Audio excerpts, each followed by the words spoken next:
Alright, no witty thing to say this morning. Let's just get started. Oh, but before I do, got a couple of new followers, last Friday, just after the stream. Because people were nice enough to click the follow button when someone shouted me out. So play those notifications. Hello there, nobody.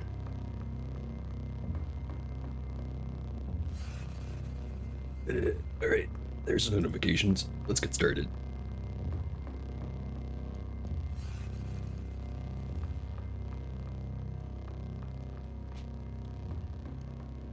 Right. Got a bunch of stuff. They added a bunch of new sounds in the last update they did.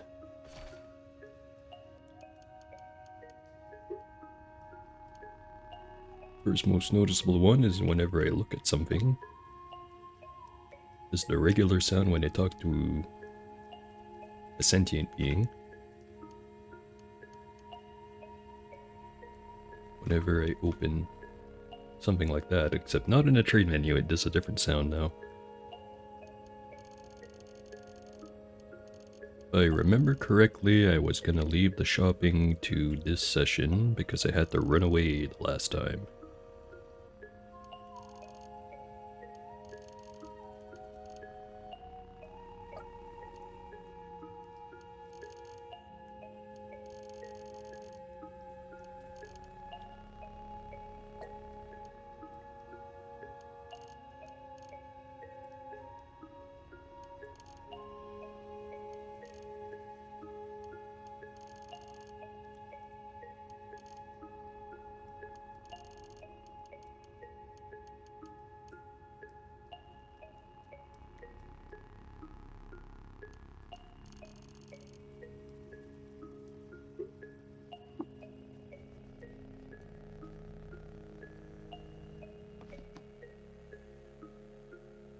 Good if I already talked a bit.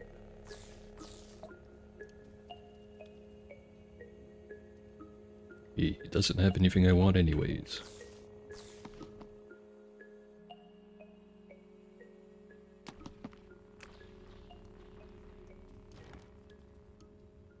Just put away a couple of things that I might use in the future.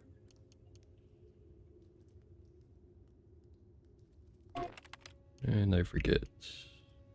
Need 4 license points to upgrade. I've got 2 free points right now. For using all the stuff so that I can use the throwing knives. Yeah, don't think I can get a better setup than this right now. Now I'm going to go to...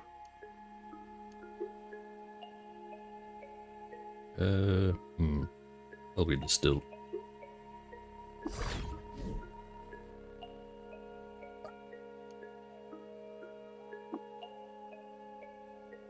Do I have any books? Where are the books? Don't see them. Must not have any.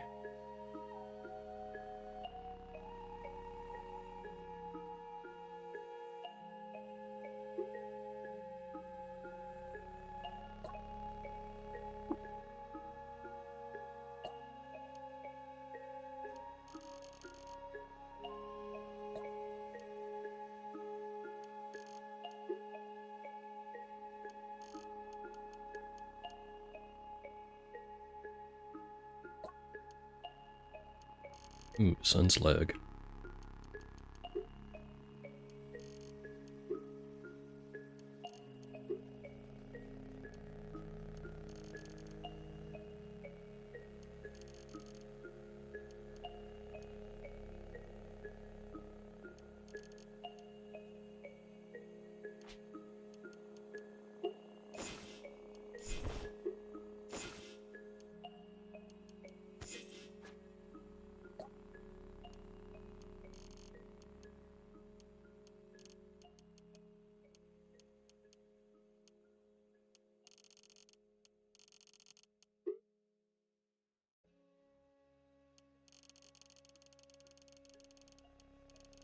Really not feeling chatty this morning, but I guess that is what I should be trying to do.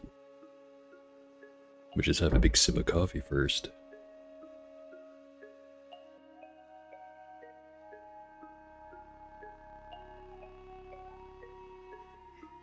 Right, so just thinking out loud, last time I was playing, we nearly finished all of Tomb of the Eaters. There was just the one floor left that initially I was going to skip, but now that I have the Force Knives, it's a lot easier to deal with those ferrets.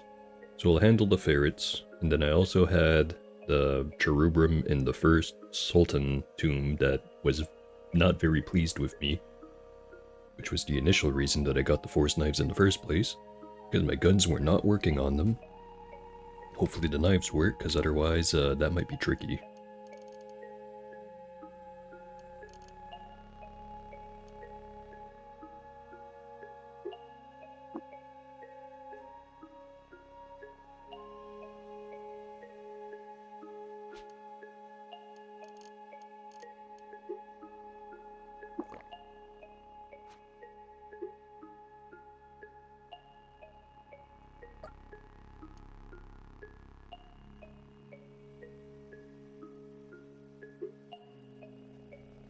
Could also...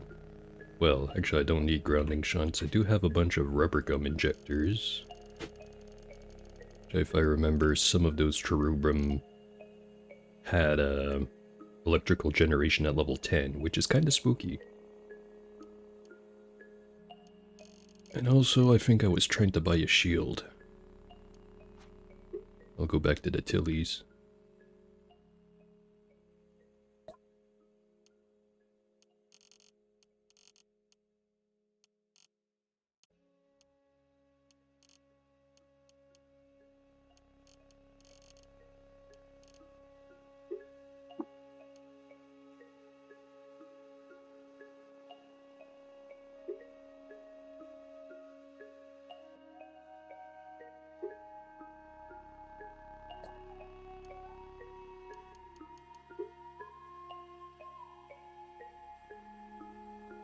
Probably not a good idea to put a recipe for the Eater's Nectar Injector, just in the sense of it's harder to find the components to make it than it is to just find an Eater's Nectar Injector.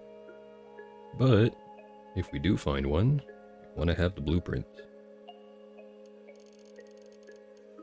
Although I guess I could just have the goat and sweet loaf. Yeah, maybe we don't.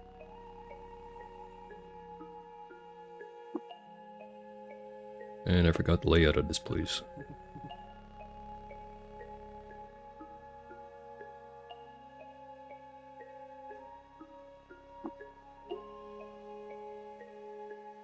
Just have an extra reason to try to get that penetrating radar.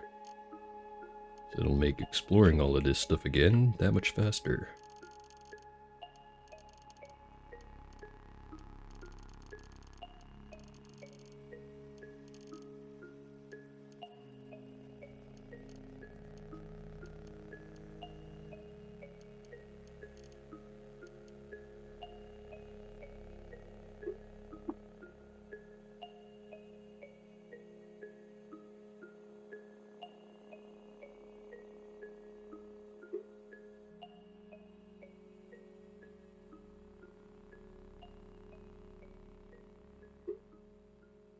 Just check out the bookbinder here. Well, he's got books, but nothing I want to read.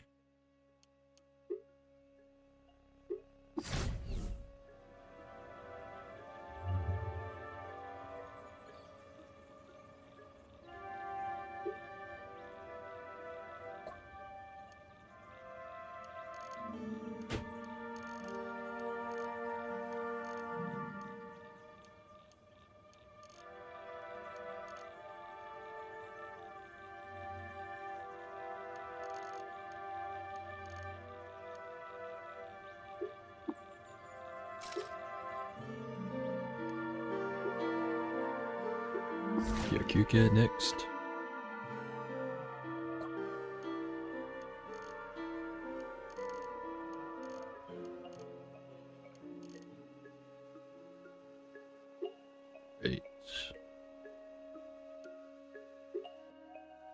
And Ezra, I guess.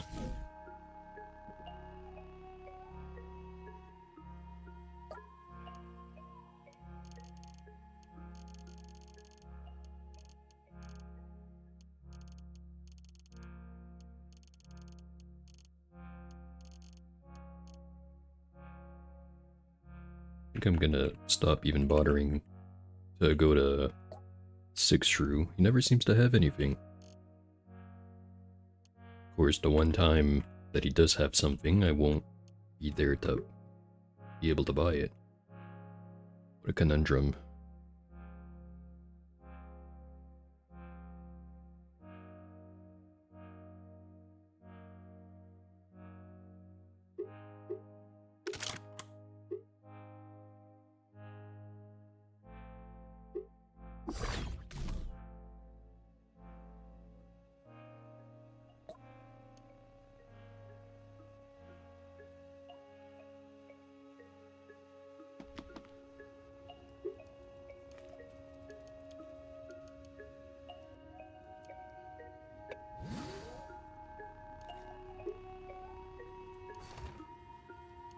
Did I have anything to put away?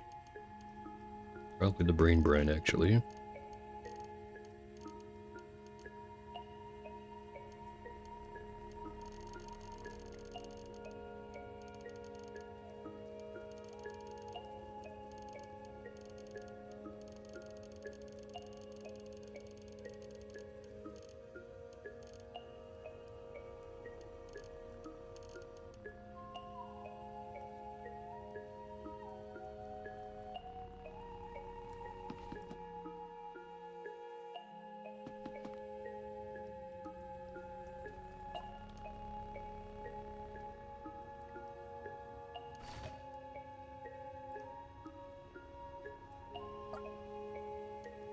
Right, one of you guys had a shield. Don't remember which. Ah, Crystal Aegis, right there.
Alright, I think I'm good to go.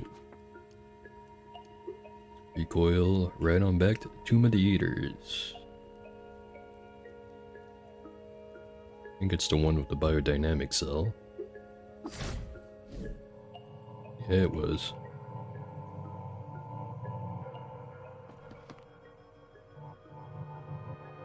Gorge Grove.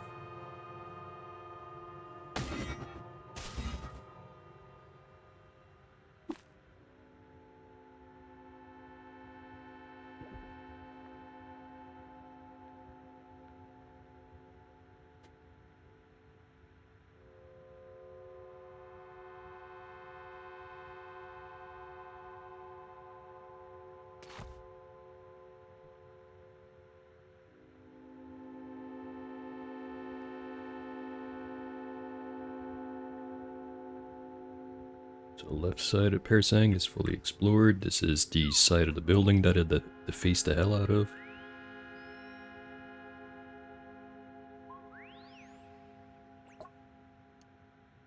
That guy collected a bunch of flowers.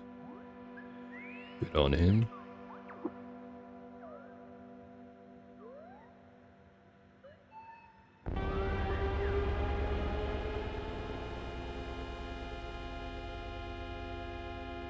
Still a bunch of stuff here.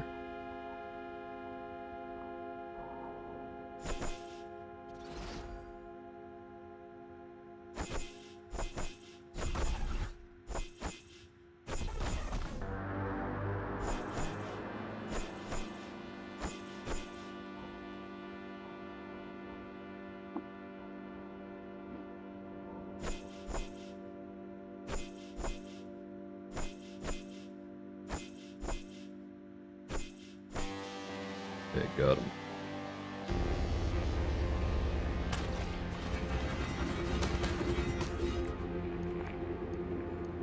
A flexi weaved Enigma cone.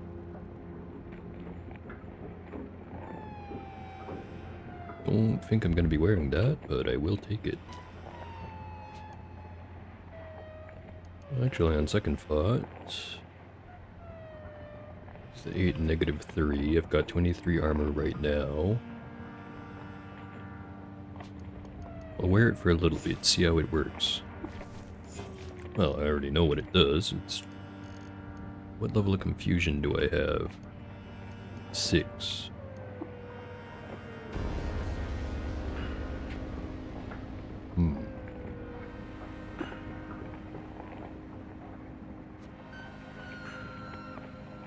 I could barely make that work.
Another Enigma cone.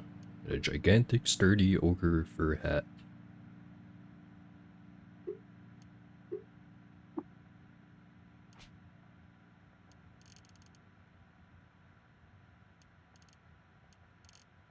I have to start disassembling stuff. We've got both the Dithermo beams and also I think we have the regular version of the thermo cask. So that's one combination I could run. Do they have the high energy version? No, it's just a regular.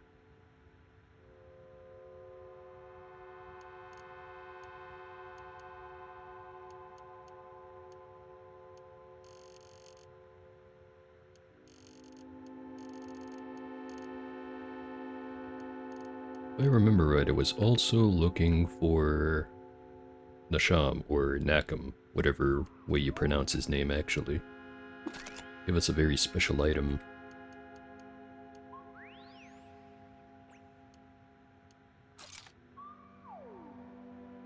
So yeah, still carrying way too much stuff.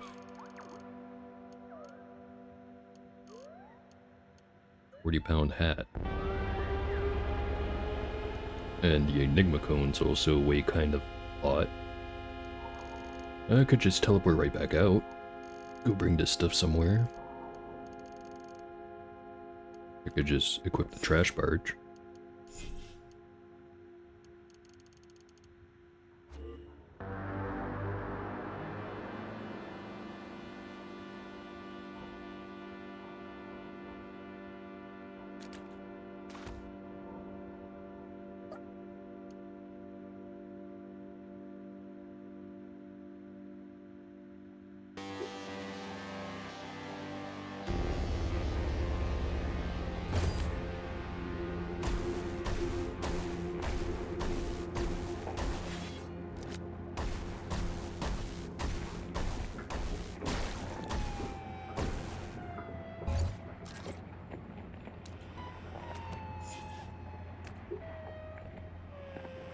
Right, so if there was anything in that, one of the ferrets took it. There's just a pair of boots over here.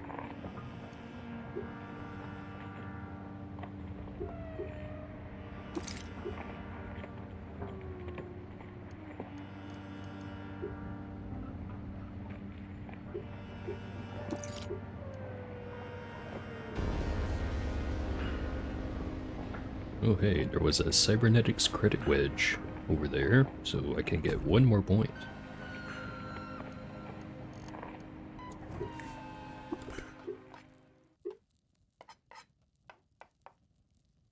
There's a lot of self-injectors.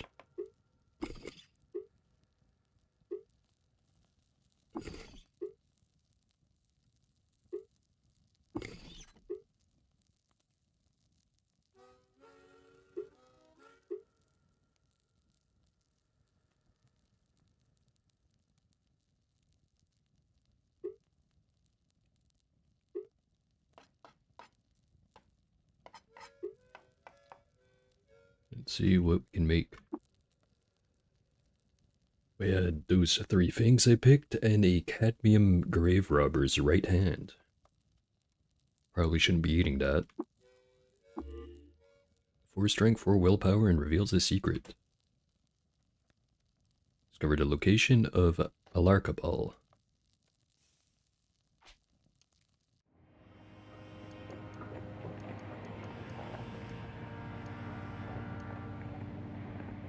Right over there.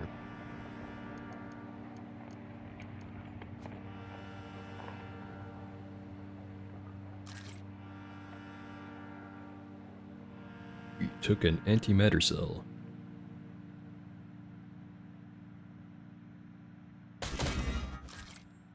Guess that means I could upgrade my boots again, or even my helmet.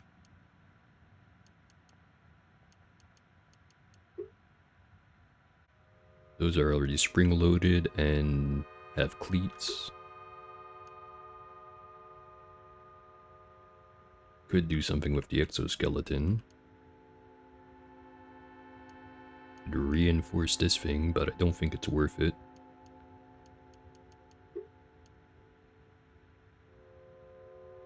Put filters or two-faced on the apex.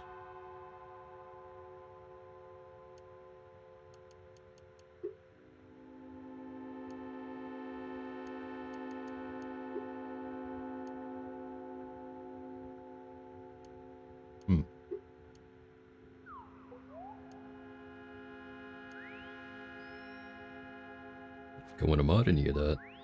I'll just hold on to the cell for now.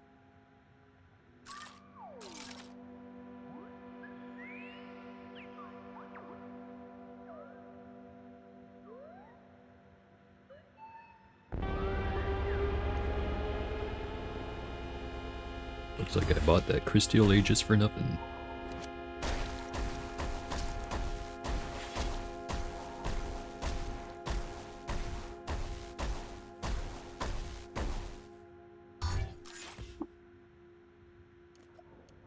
Because there's this thing right in here.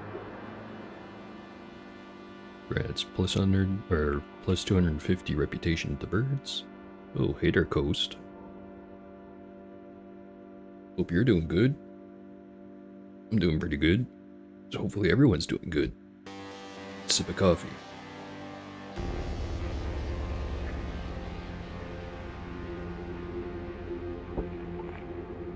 Alright. Equip the new shield. Ooh. I think this is that one skill stuff I was mentioning that you normally cannot get this skill until much later on. You gain the skill Tomorrowful. Forget exactly what it does, but we could install it and see what it does.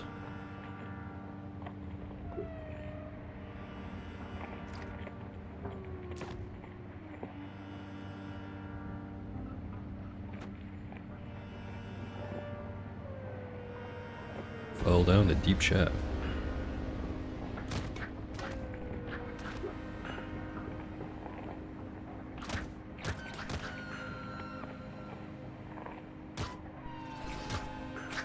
You guys can have fun with that, I'm just gonna leave.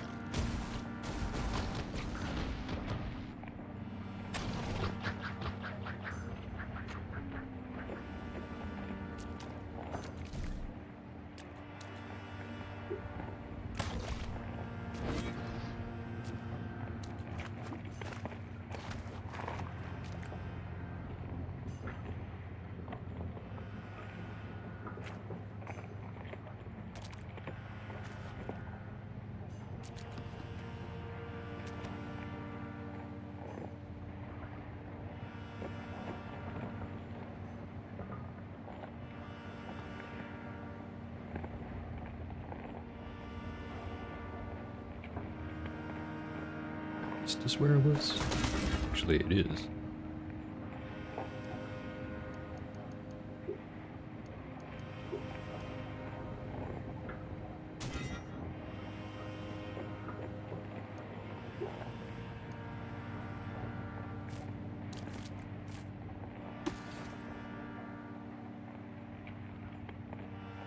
It's done in this square. On to another one.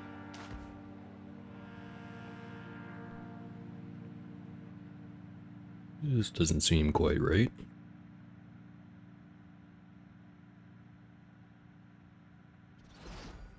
Ah, there he is.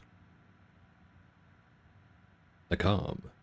Supported by a quartet of lumpy asymmetrical legs, 3 thick bands of shining carapace undulate independently in the space above. Or, undulate independently in the space above. Continuing on. Protruding, prehensile braids of cordage end in electric eyes that twist in manic, desperate paroxysm. The air hums with scores of murmuring voices, ancient and directionless wisdoms, slurry made useless by volume. It is covered in writhing cables.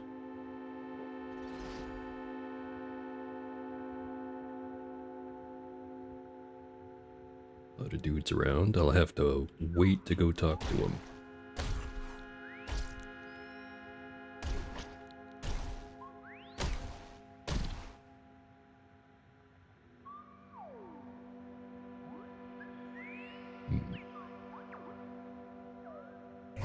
Force field, empty the clips, unload on those gelatinous cupola.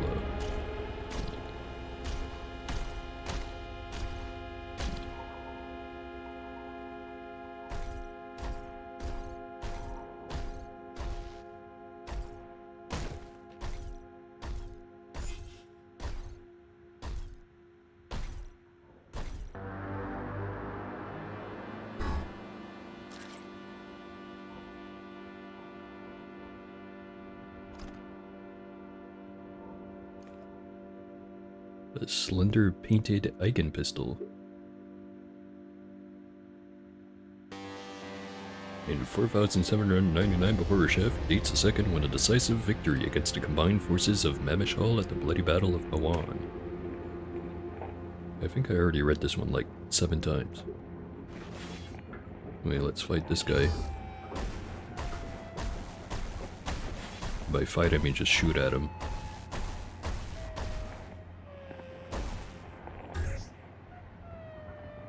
Lasers flying around down there.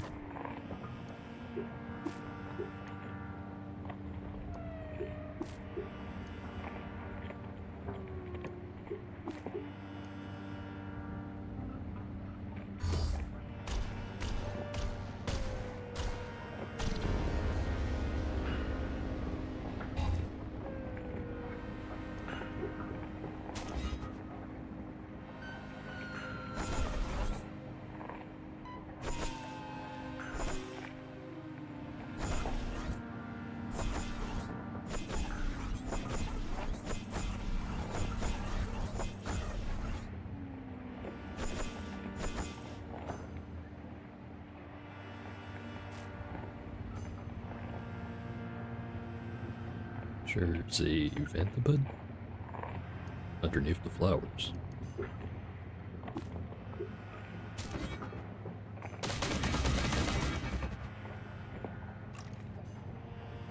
Ooh, grave goods.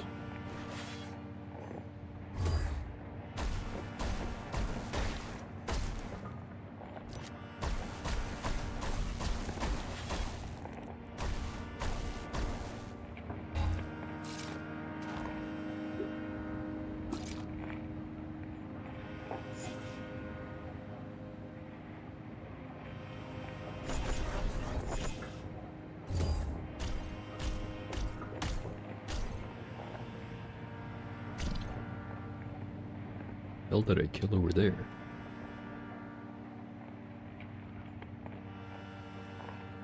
No, it doesn't matter.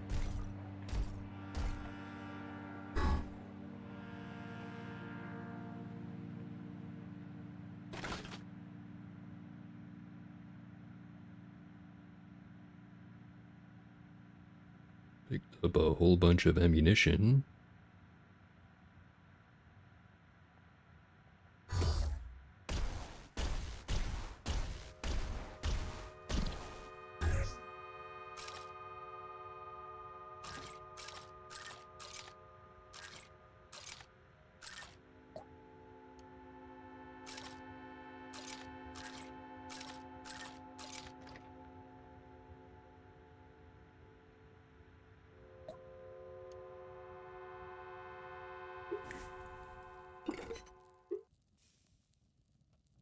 Alright, let's see what Doyoba over here has to say.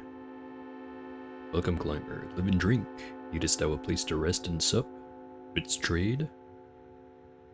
Trade indeed. Nothing that I really want, though. You can keep it.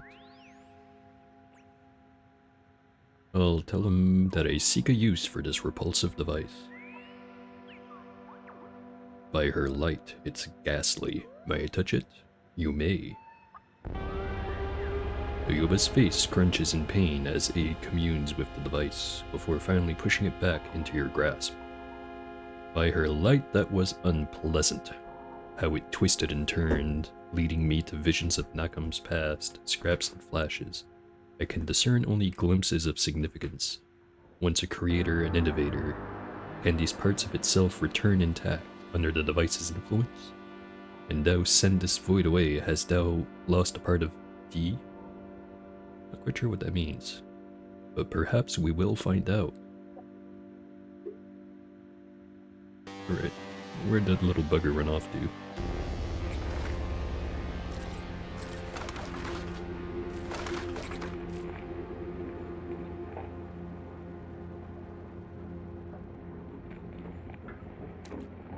Didn't run up here, did he?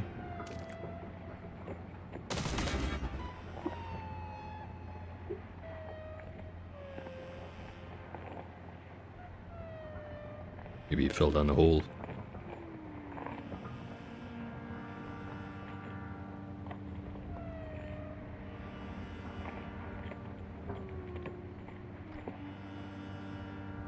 Oh boy, one of those guys. Bulgari catapult.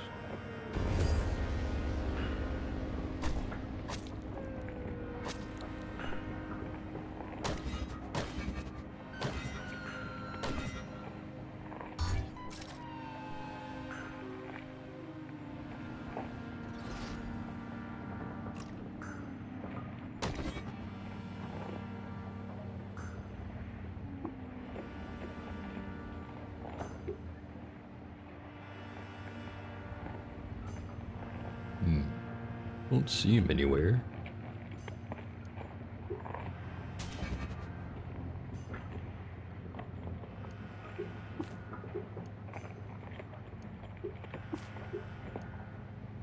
He really did fall down the hole.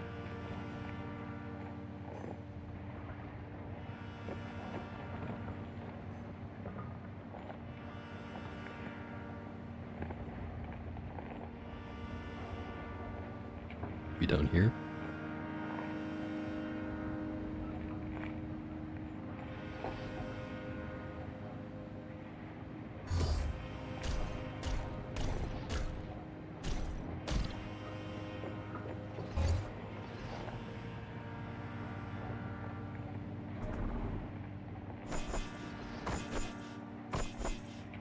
Stop attacking the wall, damn you.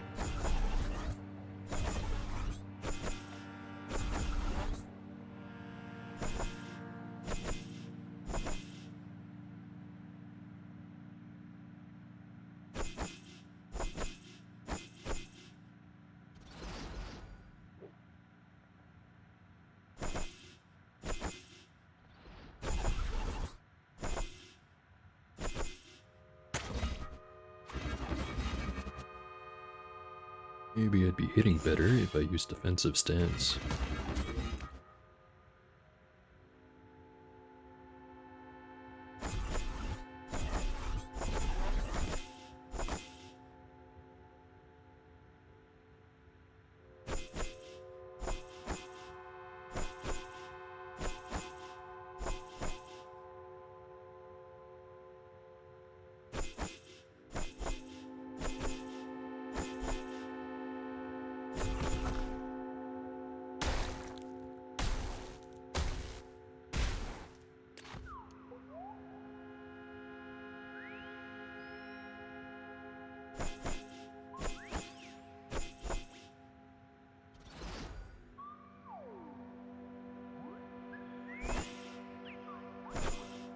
I'm gonna keep running in circles around this building.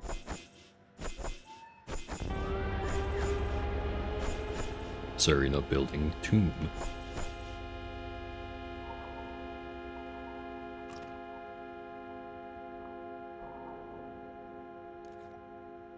Some more chiral rings.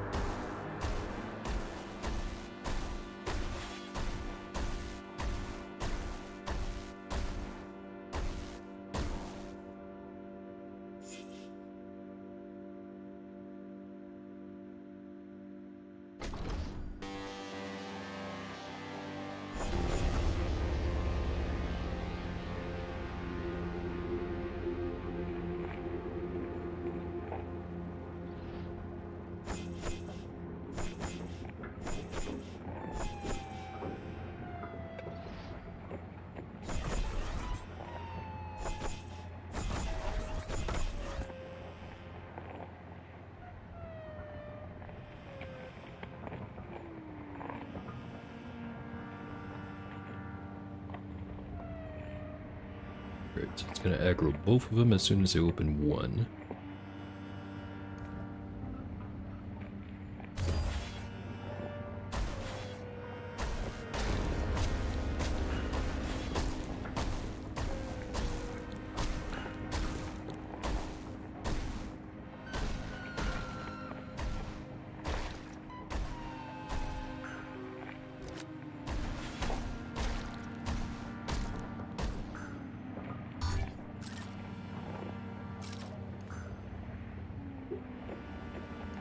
These had nothing.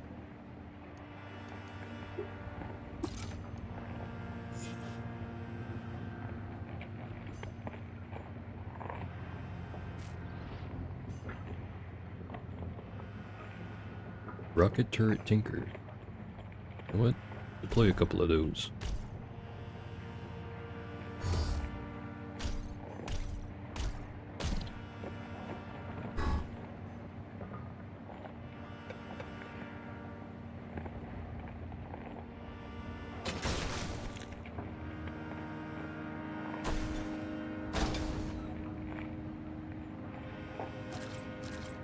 Alright, they did a pretty good job of taking themselves out.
Huh. Is that a new sprite for the scrap? Was that always there? Either way, I'm glad I have it.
AI seems to have broken. I'm going to take full advantage of this.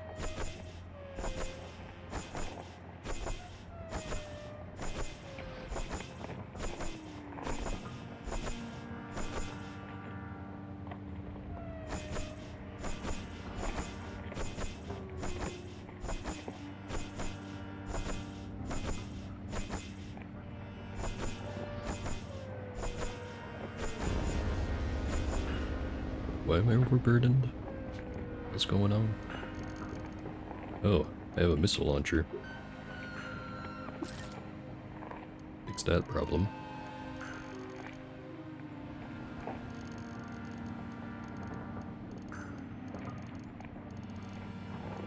Maybe I should just not bother with the grave goods.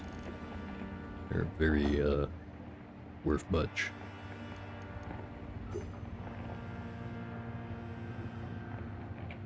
You know what, yeah, disassemble this.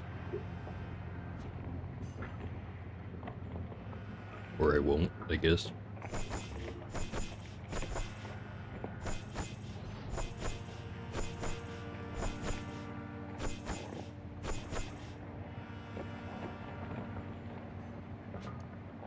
Right, try that again.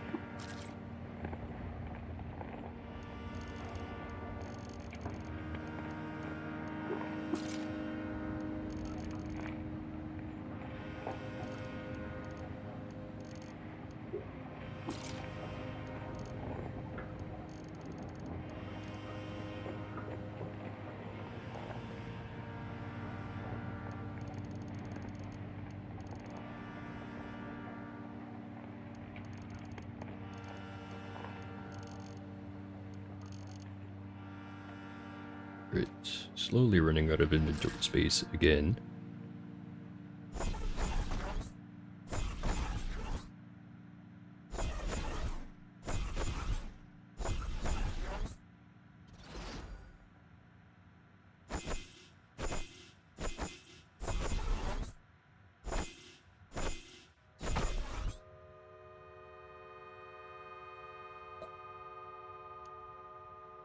Ooh, a handy nuke. You know what? Suddenly I'm very nervous that this guy has this.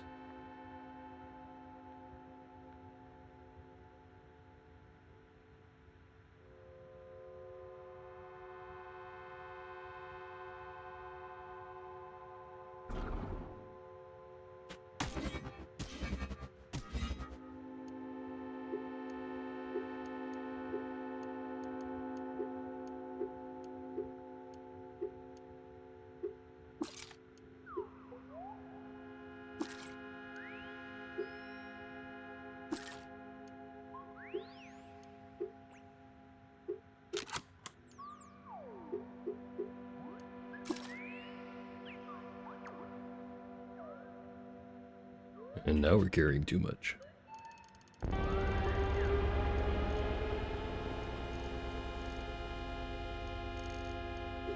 Drop some of these.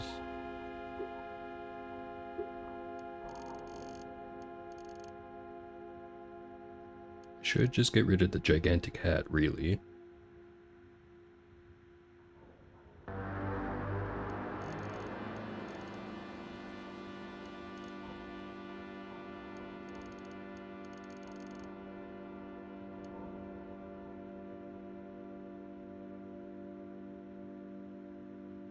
most of the weight is just from the armor.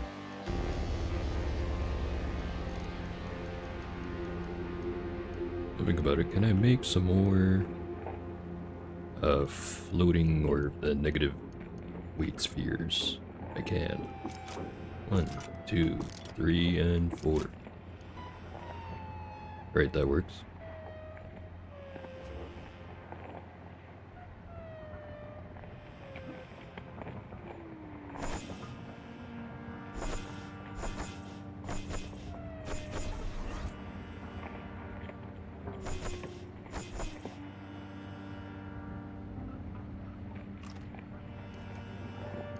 Some more giant hands.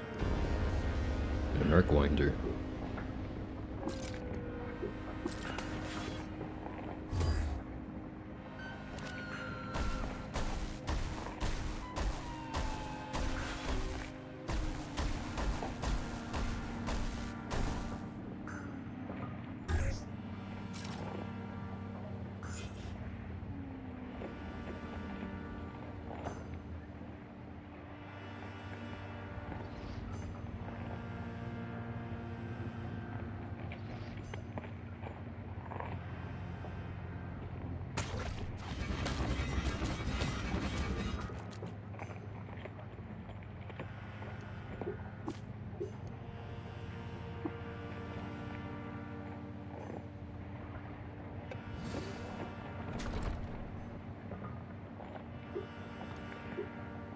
Engraved, painted, scoped Icon pistol.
And we're back here.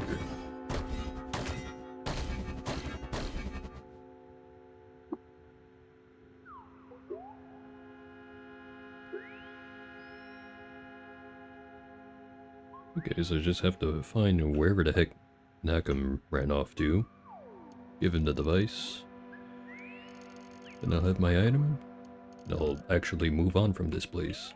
I feel like I've been here for far too long.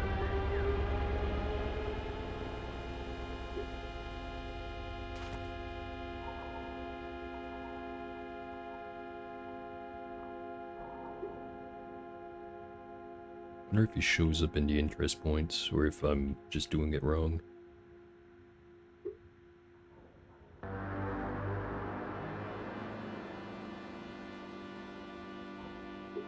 And I forgot this layout.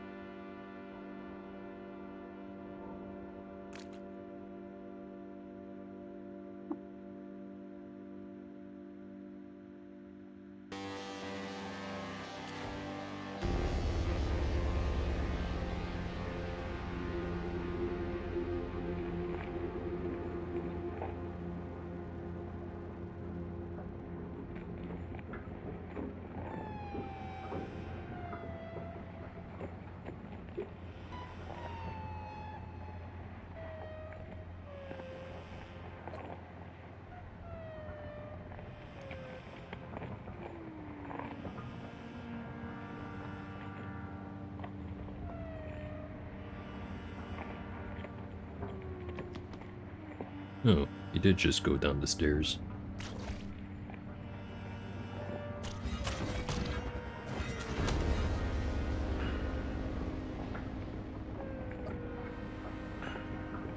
Every surface of the strange entity vibrates with the sound of 100 dry lectures by long-dead scholars, teaching a volume of knowledge so dense and overlapping that the end result is incomprehensible. I offer you this repulsive device, unique one. Swimming in sound, Nakam stares at you and looks away simultaneously, giving no indication of understanding. Here, take it. You offer the repulsive device. As it nears the shining, dark surface of Nakam's shell, a sudden fervor seizes the device, and it twists itself free, latching onto the entity with the hooked teeth of its mouth-like appendage. Nakam reacts with a violent spasm, cable limbs flailing as the entity staggers back. For a time, Nakam is still, then it speaks, a chorus of voices finally speaking in unison. It ceases. At last it ceases. Are you alright? Yes, thou hast quelled the mania.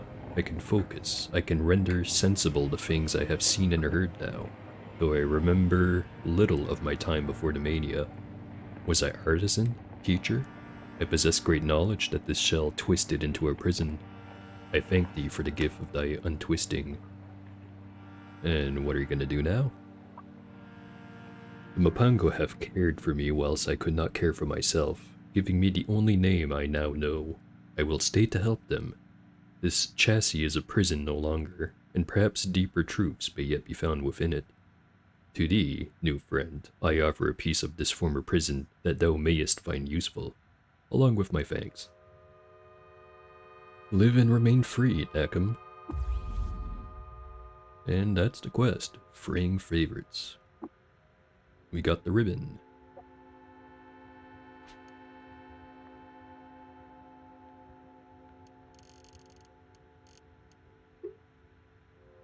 First of all, put a real chemcell in here.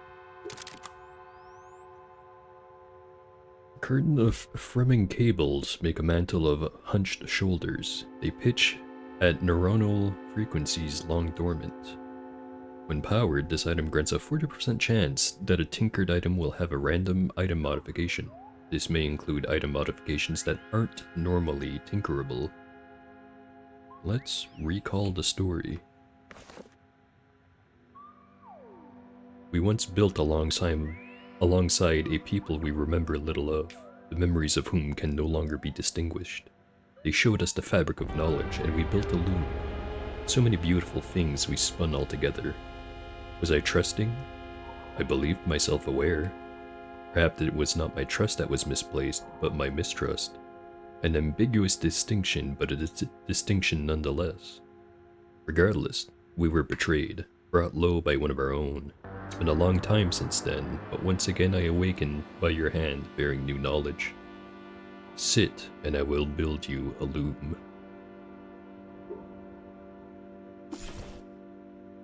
Right. As it turns out, I do not have enough weight capacity to be able to wear this and not wear the exoskeleton.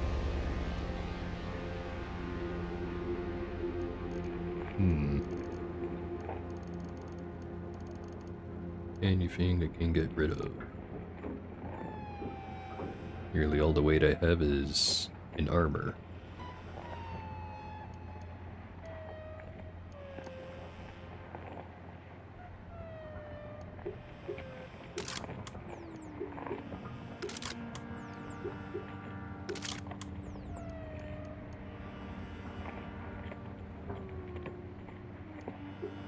Disassemble the Spazer pistol, even though it's a really good one.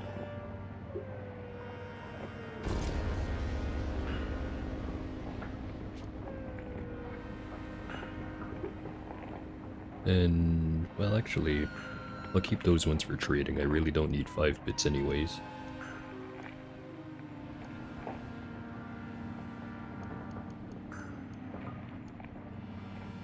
£30 worth of energy cells.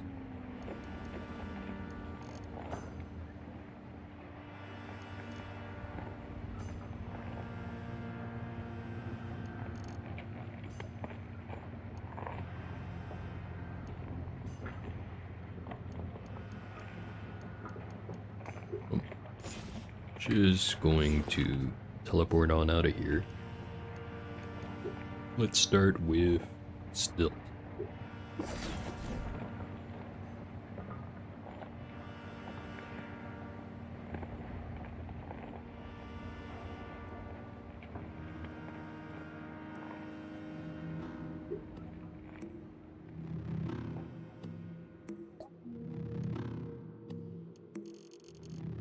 Nothing new. Actually, it doesn't say anyone here refreshed your inventory. We're here. We're even here. How about I just have a walk? And I notice some ruins. We've discovered some forgotten ruins.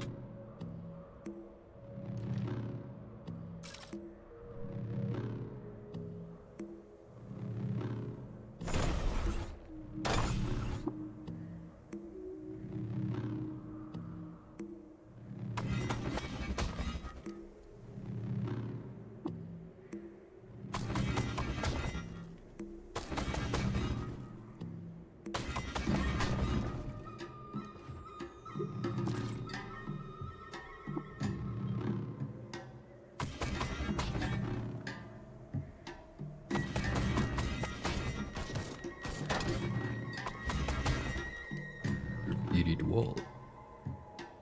I will not be. Bunch of jabronis over there.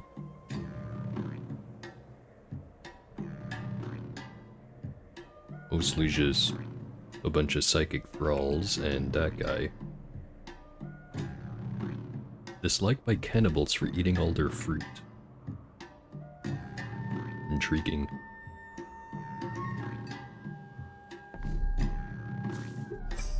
And some more ruins. Discovered 6 Bimas.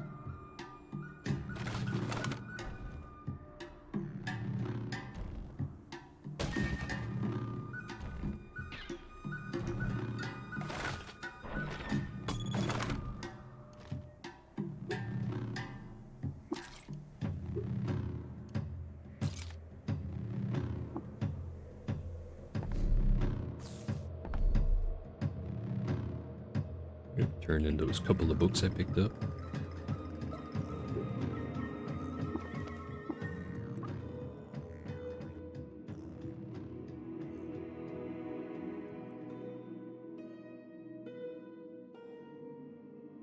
And all the dudes seem to have restocked. At least I think they have.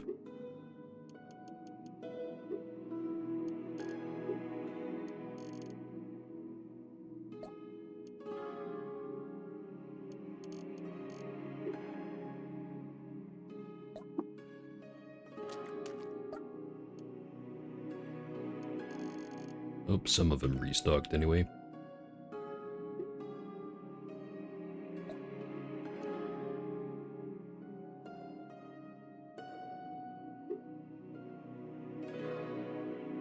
Wrong guy.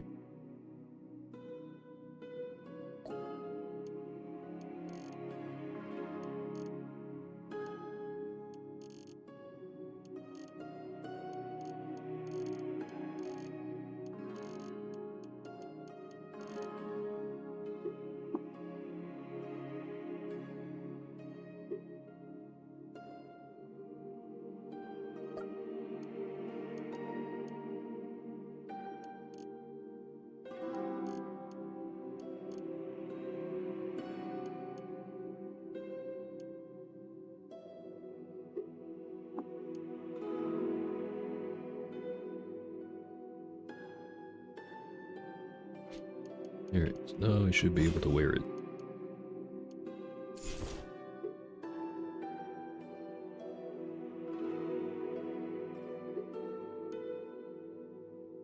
I know I just got a shield. But I also remembered that I had this weird little plan. Where I was gonna try to make a very specific kind of, sword. RNG allowing, of course.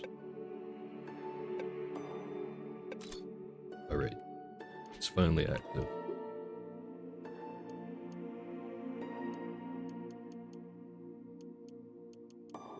Let's see, Vibroblade uses 5s, I've got 27 5s.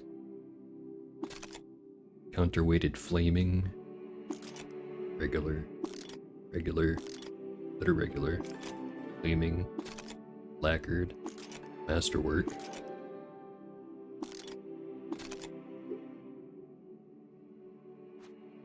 And I've used up all the juice.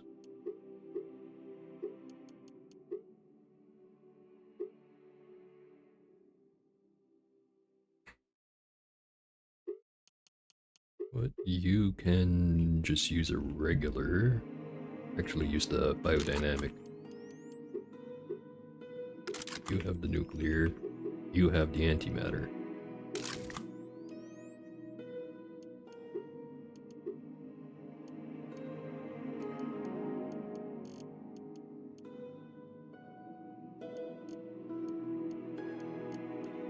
Disassemble all the regular ones. And let's make some more. Have to wait.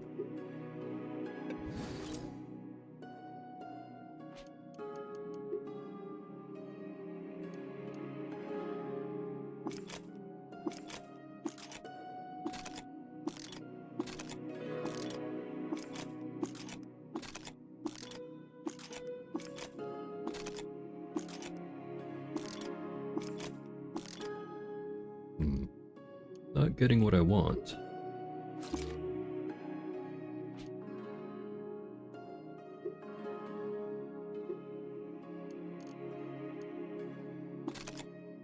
Just for fun, let me see how much all of this stuff is worth. Ooh, it's got a phase cannon. Astrogals demarcate the basic slits along the frustrum's length. Noise is sucked out of time in expectancy of cross-plane fusion. Whatever that means.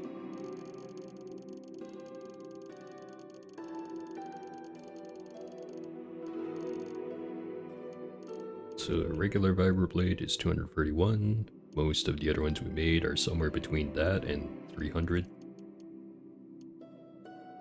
Not really worth selling.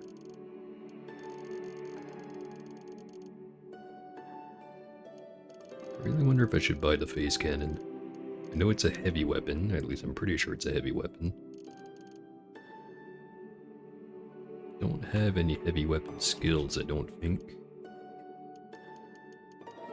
Yeah, I don't. Just be 250 points to get the 2 important skills. I don't know how to feel about sweep. I've used it like once, but didn't feel like it was really worth all the extra ammo you shoot out at nothing in particular.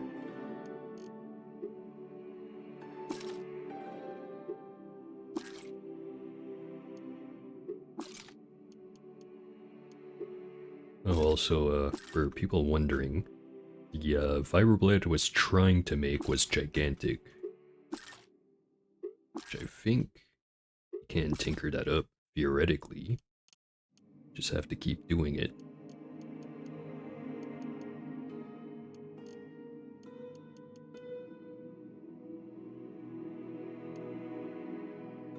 You know what? I'm gonna give it another go.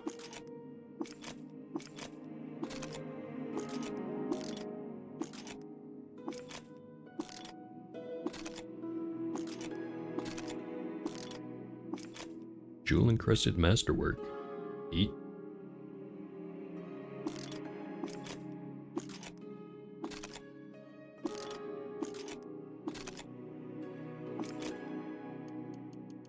Some of those were sharp. This one is a masterwork counter.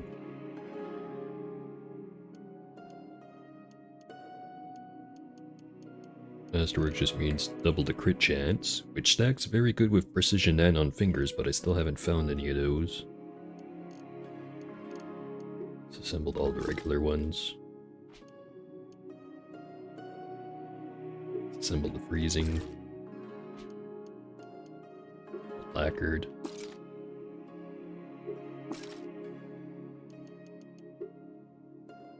Right, so this masterwork counterweighted is equivalent to the one I have right now. Sharp gives +1 to penetration rolls, which I guess is better than the masterwork. At least right now it is.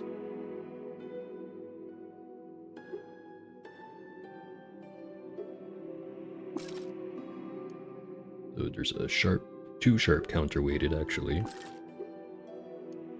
If I wanted to turn that into a masterwork, it's just a 7, which I have enough of.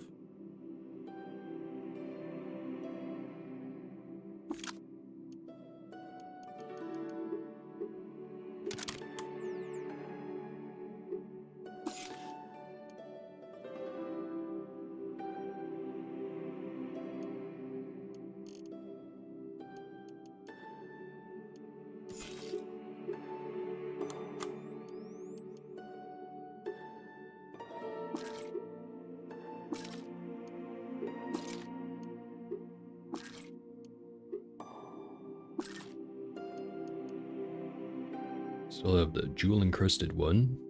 See how expensive that is.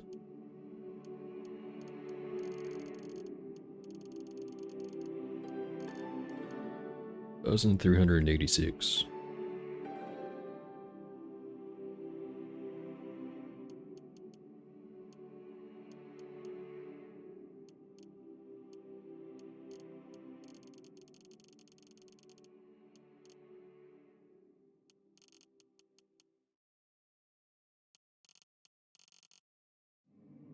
Probably have my selling gear on.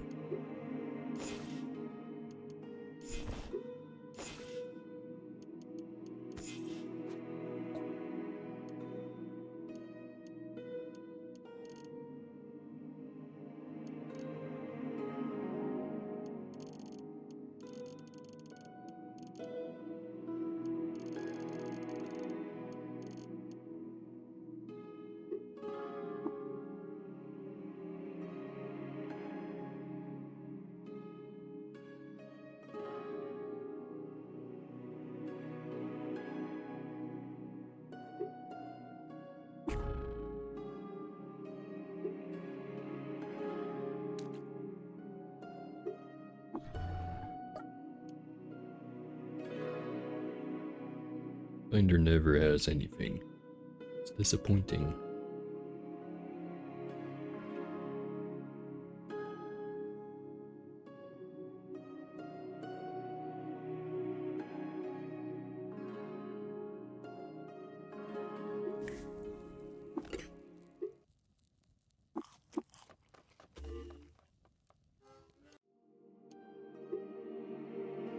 Alright, then here, let's go to Duva.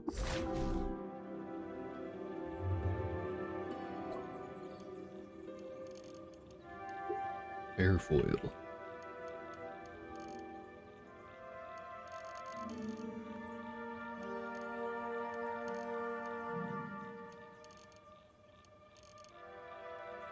Do I have a second acid cell? Oh, yeah, it's right there.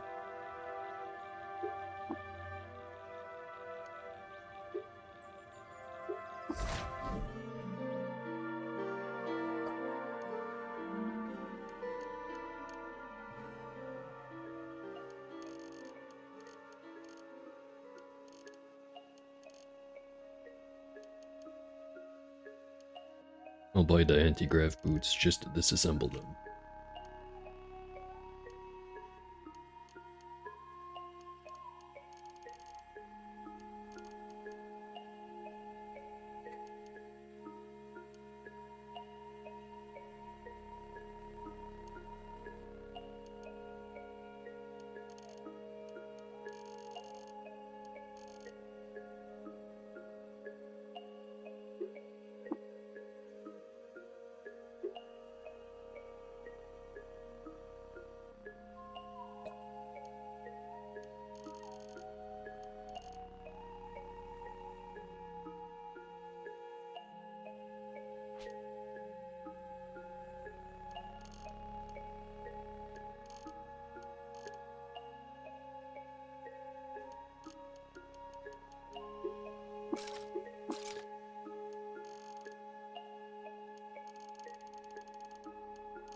I have the blueprint for it. What does the phase cannon say? And why is it not in missile weapons? Is it counted as an artifact? Sure isn't. Did I learn it? No, it's right there. Duh.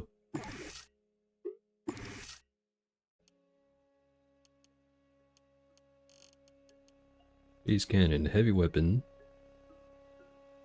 Doesn't specify any other stuff. It does have a penetration of 16 and damage of 4d12.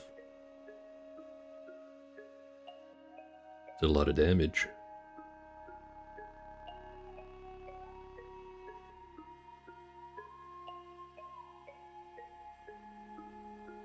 I won't make any right now, but if we run into any warm static, I might actually take the gamble.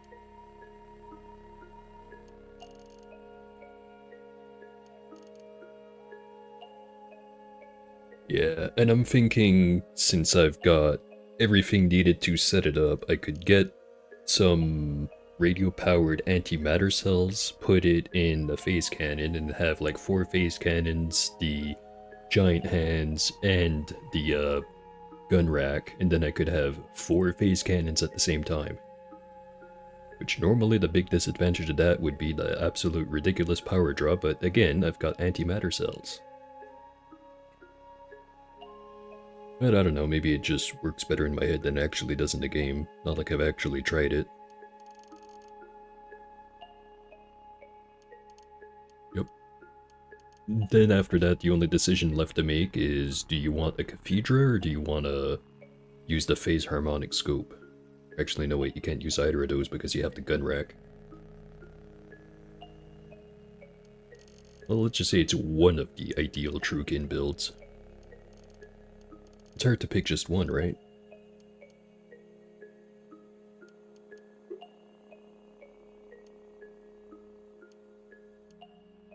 Anyway, now we're off to probably the Freehold.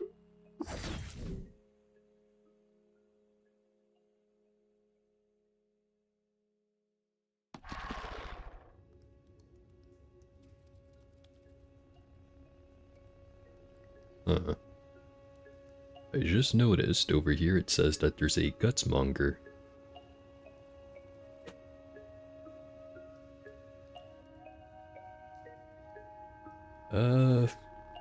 I'm not sure if having an equipment rack would let you implant a second thing in your back.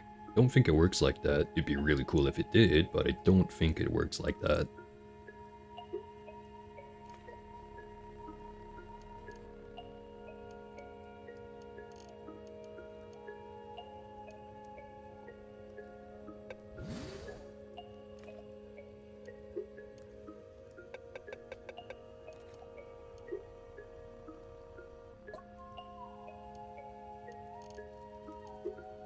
Electromag shielding? Maybe.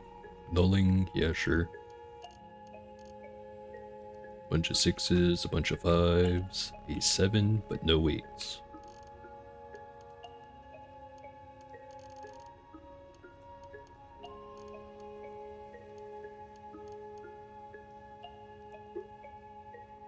I am never going to wear this cloak, so let me just sell it.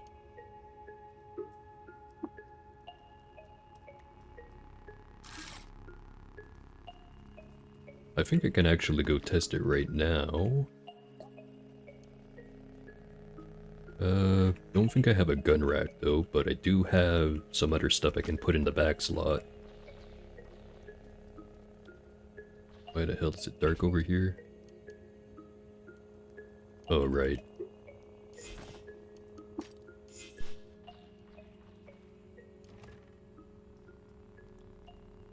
Let's see. I do have an equipment rack right there. I also have the stasis projector, which I think can install on the back. Yeah, it can. So I'll test that out.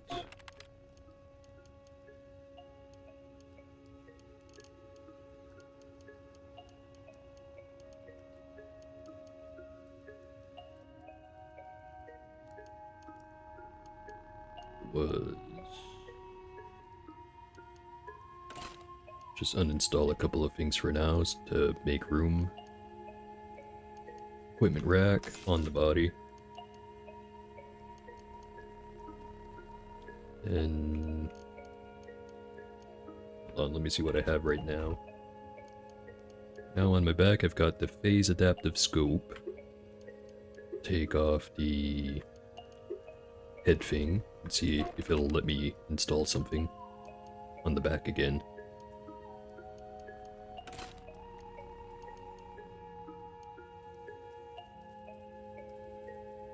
What's the status thing?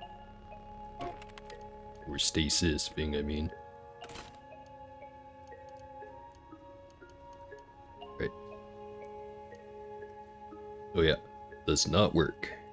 Because there's only one back slot it's letting me pick from, and it will replace the other thing I have installed. It is a good idea though. But I understand why they don't let you.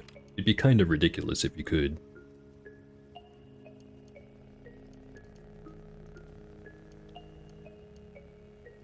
And actually, now I'm not sure if I want to get rid of the equipment rack, because I do have something on my back.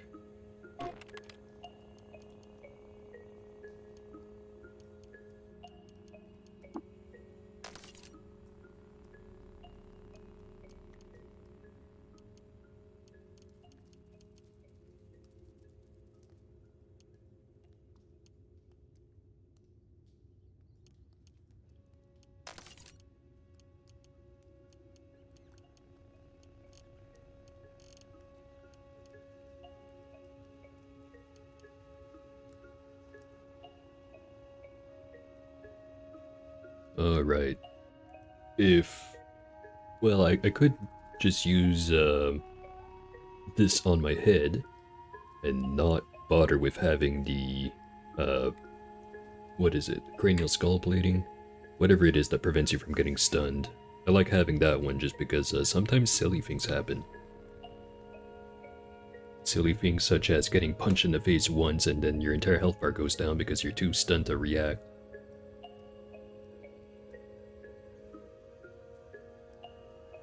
But I do have that force bracelet now.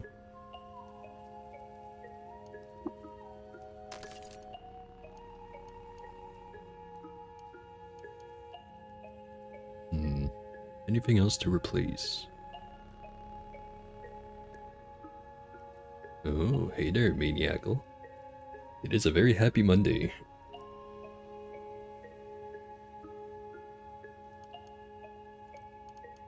I've got nothing to complain about, but I also have nothing to praise. Feels weird, man. Well, I guess I do have to praise that there are people watching the stream. Isn't that exciting?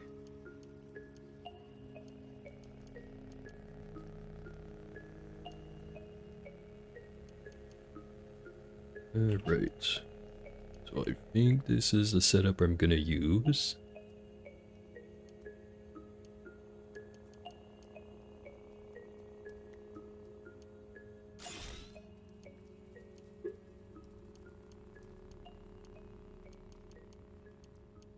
Is there any other weird tinkering shit I could get up to?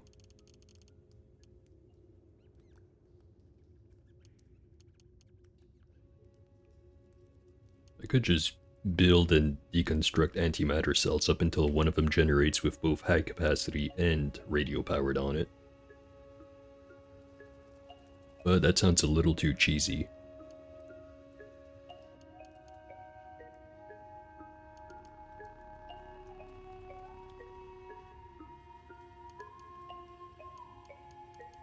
Actually, I could start going towards compute power.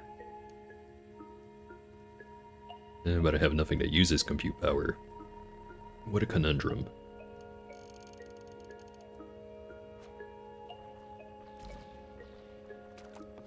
Actually, before I make too many plans, let me go find wherever that guy is.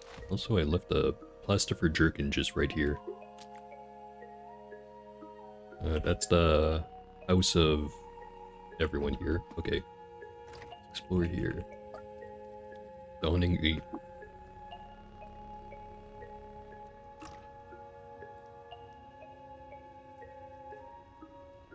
Grand New Father and Hired Guard. Ace Cannon Tinker and Hired Guard. And there's the Gutsmonger.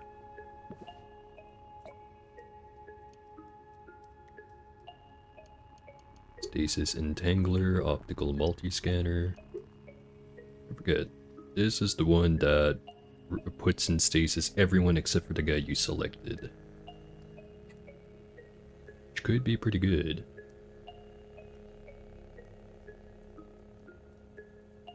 Although it is 8 points. Yet, I didn't already have a multi-scanner, I don't think, so I'm gonna buy that for sure. Let me put my face back on.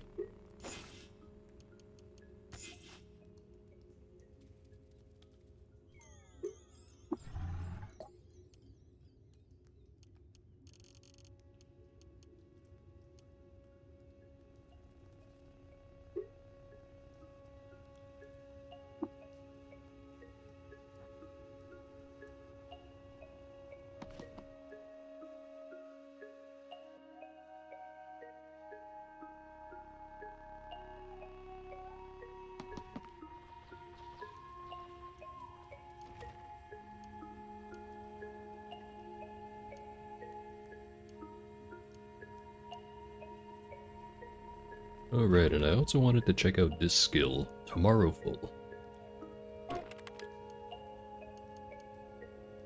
Which I need 3 points for that.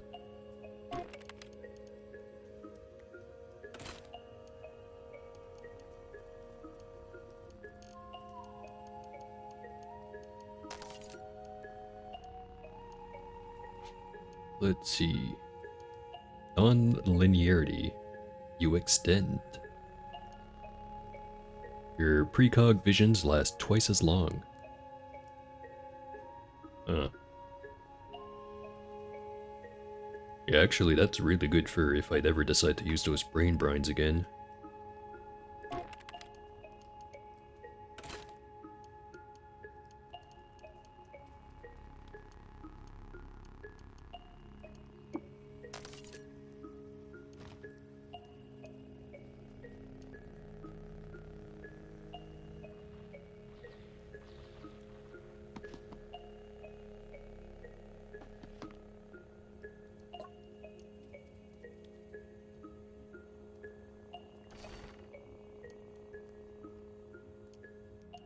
Anything to put away? Not really. Should probably go trade first before I do that.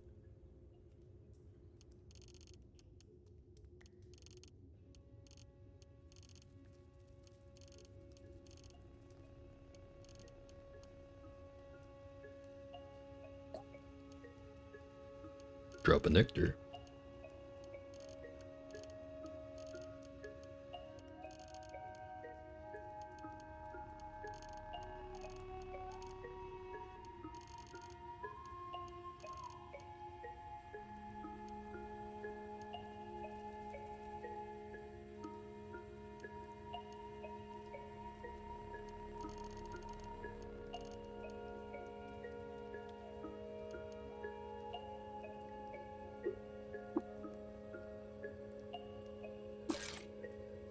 And now build linear cannons, if we wanted to.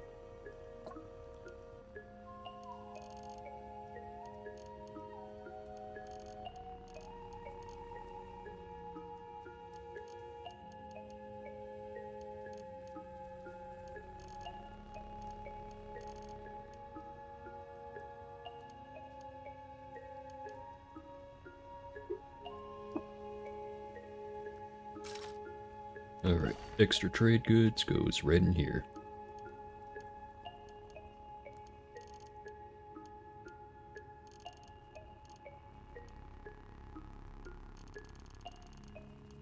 Alright, I do have a better shield. Let's put that in there too.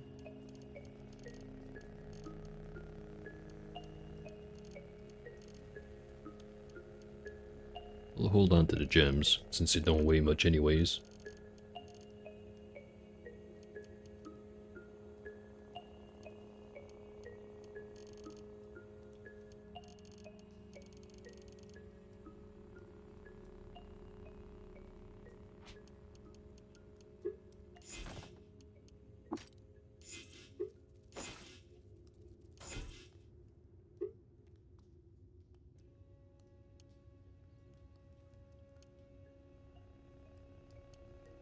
Think about it, is there anything else I could put on my face slot?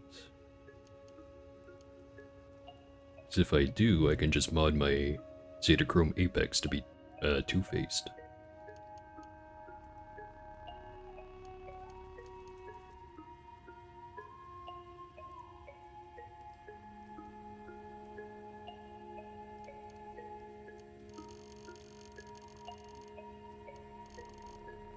Doesn't seem like I have anything.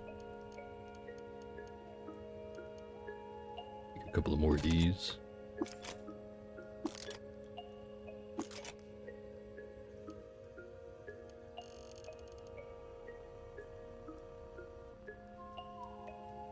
Alright. Wrong button. Teleport back to the tomb.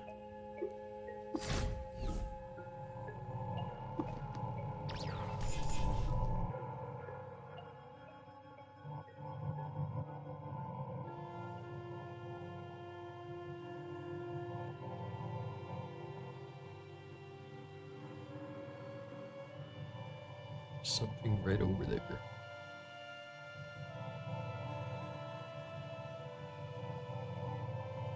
Right, so these guys are completely resistant to electricity and they have electrical generation at 10. Got 2 cherubic fist, but then there's also a second group of cherubs here. That those ones have a 50% chance that fates have their way whenever they hit me.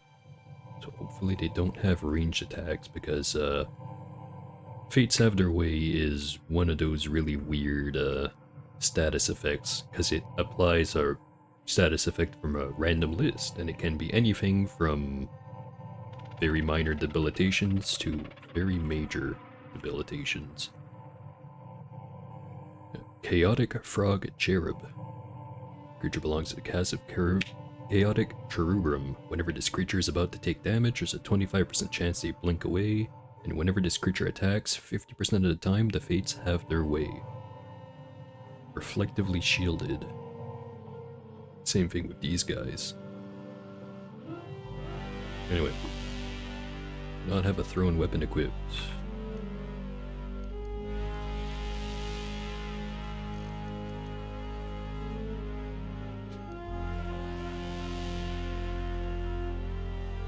Your force knife collapses under pressure of normality. Well, fuck me then. If that's not gonna work, what can I use?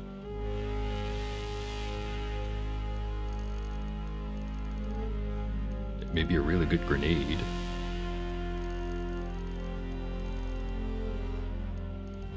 I do have plasmas right there. Anything else I can make? Poison is not going to work against the robots. It will maybe probably work against the frogs.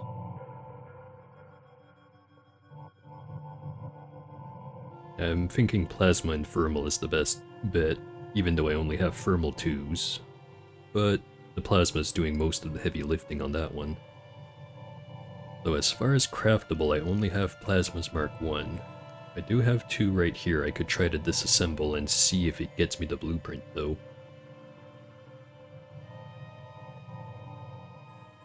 I think plasma also works with the freeze grenades. Which I can make the freeze 3s. Better way, let me just back up first.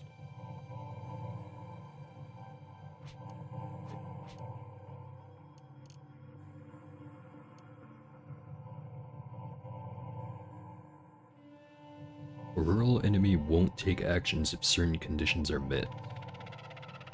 That could mean a lot of different things. Although I could just pop open the wiki to see exactly what the interactions are. Gravity Grenade Mark 3. That could be useful. I can't make more of them. Just 1, 2, 3, 4, 5, 6, 7, 8, 9, and 10.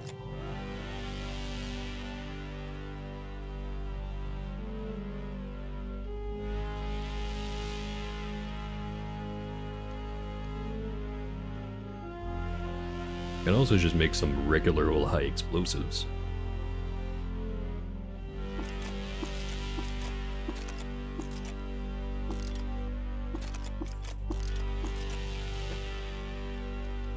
I also have a handy nuke I could make, though that seems like a bad idea. Actually, I can make the Gravities Mark III.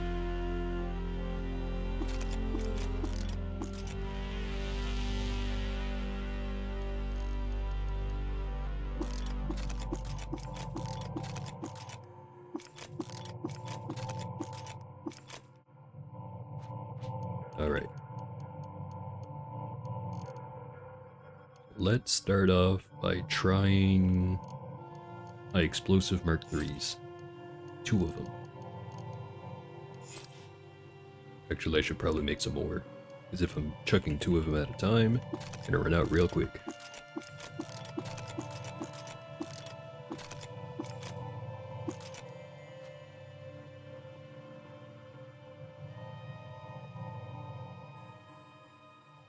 And let's also make sure I look at these walls before I accidentally blow them up. Burial of Edates I, Electric Seed of Robots. Cursed Hararuk steeple of Hatum Manor, it was there that Edates lost her prized analog Edates Bane during the ritual of the High Salt.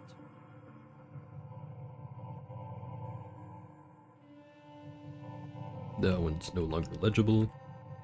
This one... Venerate Edates, friends to... or, hold on. Okay, let me try that again. Venerate Edates, friend to robots and liberator of Merchapar, who led an army to its gates and unseated its base lords. The people of the city climbed the Crystale blast furnaces in jubilation, crooned Edates' name, and renamed Merchapar to Edate City in her honor. Right, very interesting.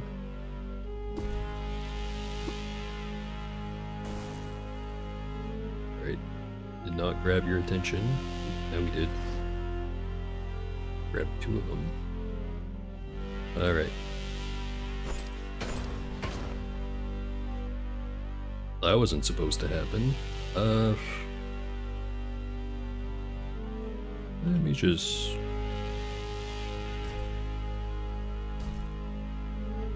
Alright. I really don't know what I'm supposed to do to fight this guy.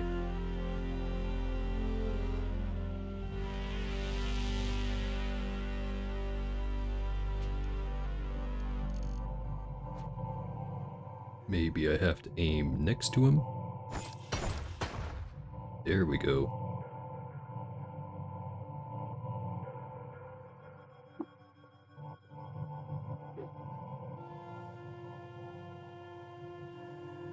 It's catching up.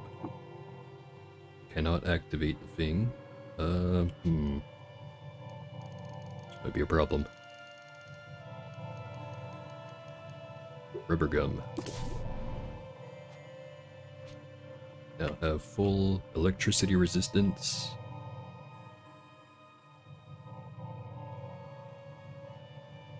Let's try it.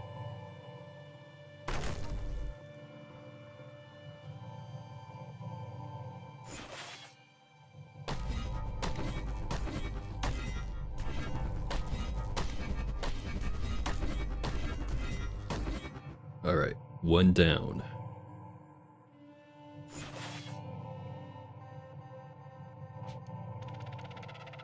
How many high explosives do I have left? I've got enough. How close is the second guy gonna be to the entrance?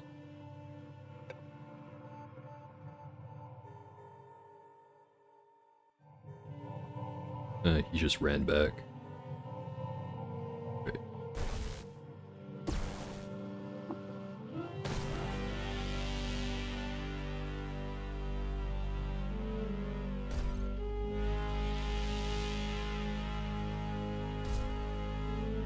That guy's also reflectively shielded.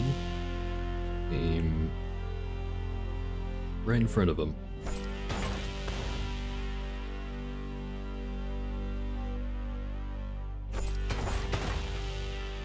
just teleported outside.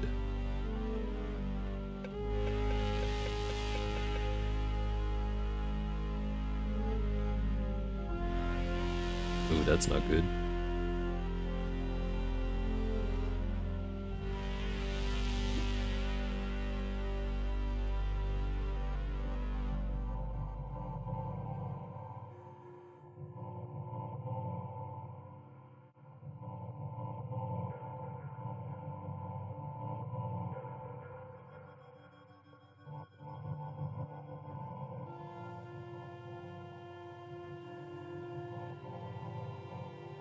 Alright. Another rubber gum.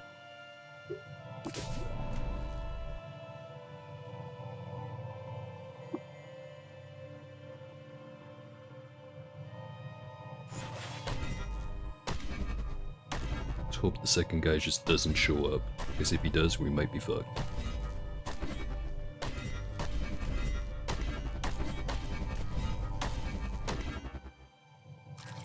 Alright, that's 2 down.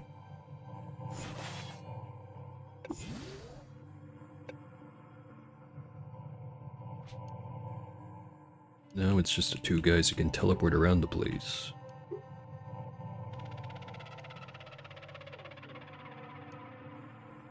So I'm not sure if the reflective thingy is gonna make it so if I try to use confusion on him, it's just gonna fly backwards like it did the other things.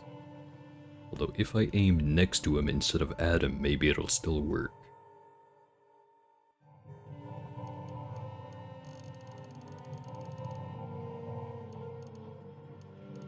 I've got plenty of high explosives. Let's get right back in there.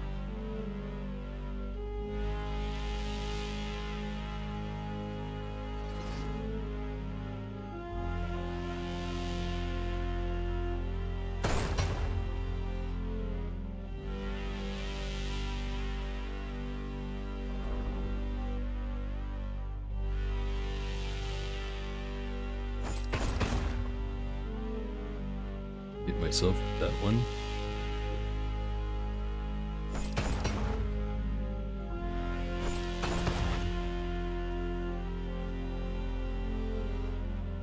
It's behind that wall.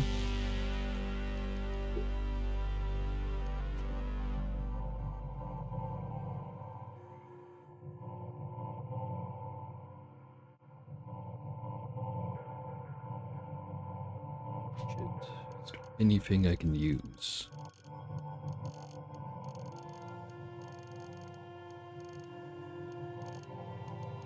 Is Shade Oil the one that gives me phasing? Would phasing even work? Because I'm astrally tethered.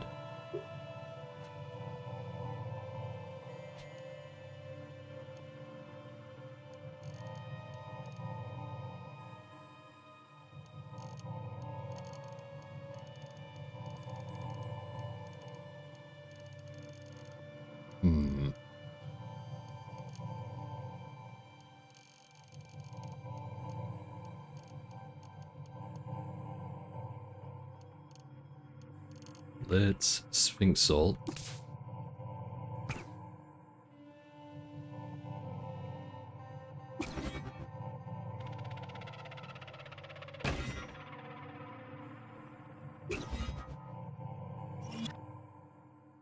Okay, well that clearly didn't work.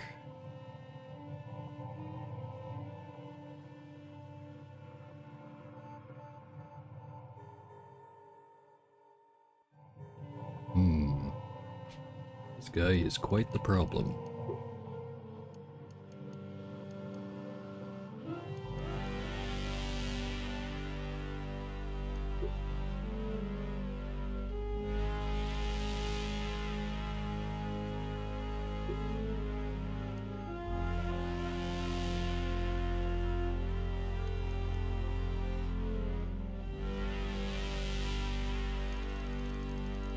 Don't have any way of instantly putting my sprint on cooldown. None of these grenades would be a good idea.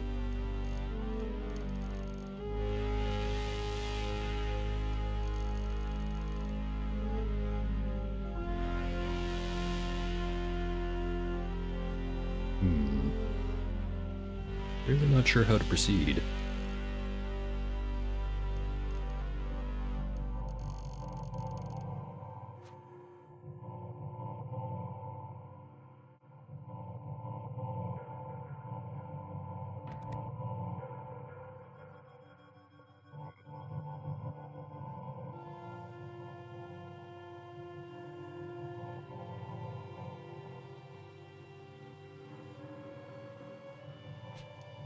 Try another Sphinx Salt Injector. See if I can't hit him and then he teleports away.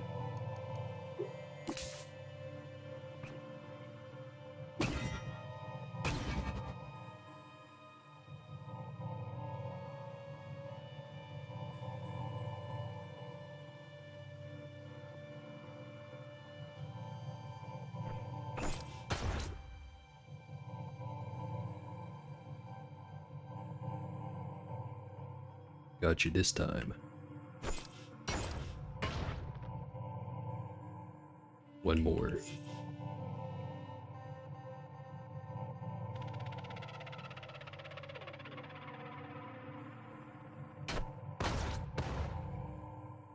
Ooh, he's close now.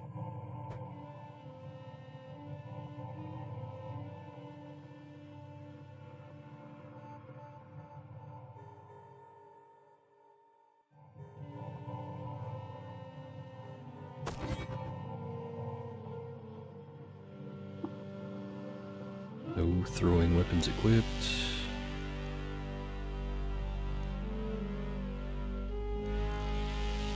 First of all,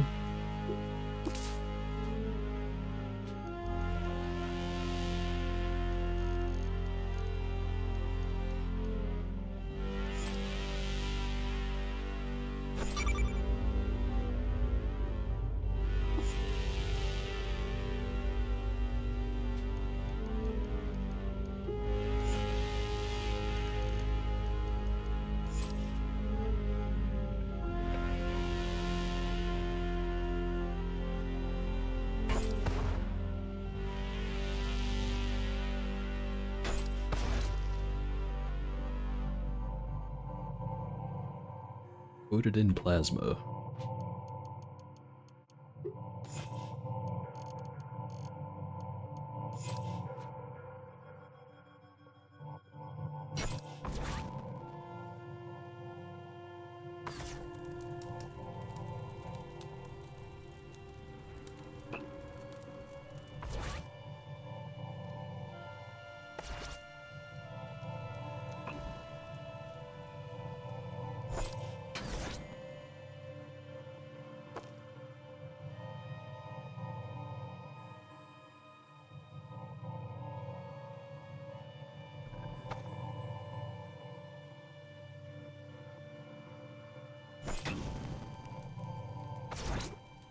I want this fucker die already. If I shoot past him, does it work?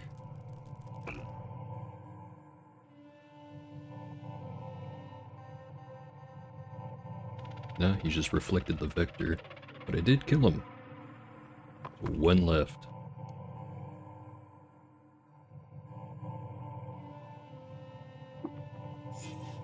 But I'm gonna recoil back to id and change out my implants.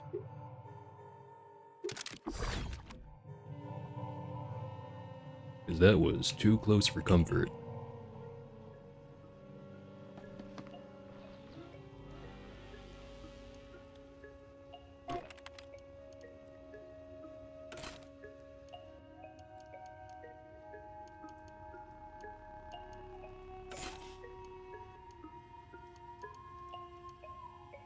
I'll keep the phase adaptive scope.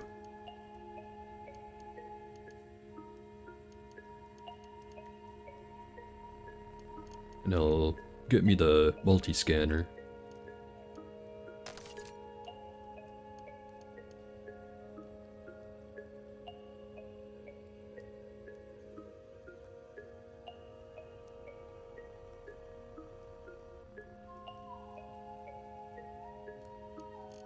Get the reactive cranial plating back in.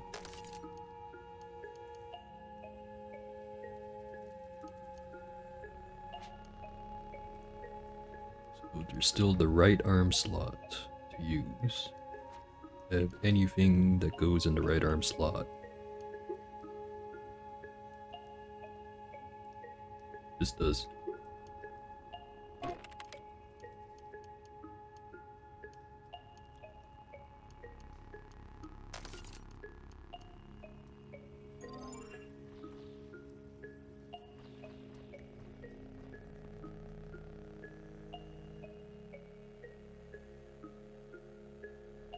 No one refreshed your inventory.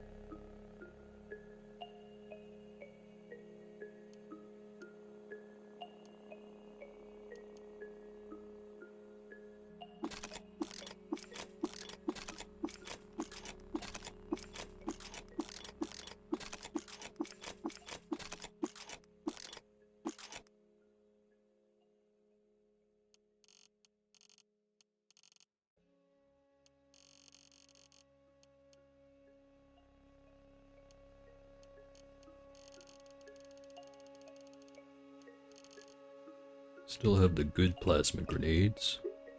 We really have to use it.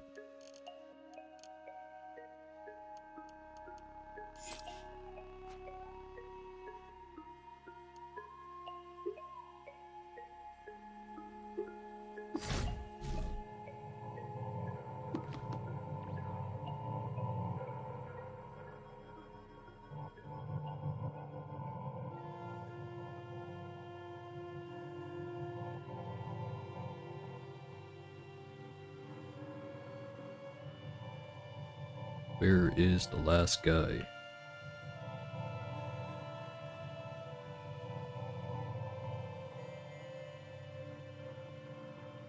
Whatever, if he's not here, I don't have to worry about it. Let's look in here. There is the Kessel face. It's got electrical generation at level 7. That would actually fit right in with that thing we discussed with the phase cannons just earlier.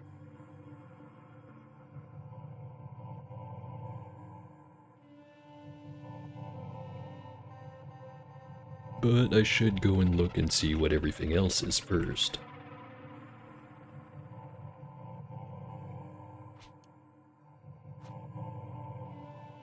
Right, we already checked out that one. And there is this one. Recall when, deep in the wilds of Alawar, Edates taught a clan of newly sentient beings the ritual of the Cosmic Taurus, which can only be performed by one with her reputation for murdering someone with a revolver loaded with a single bullet. The treacherous newly sentient beings deceived her and stole the secrets of the ritual.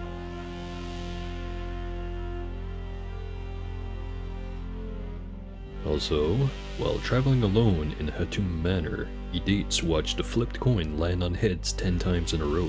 From that day forth, she was obsessed with 5-sided dice.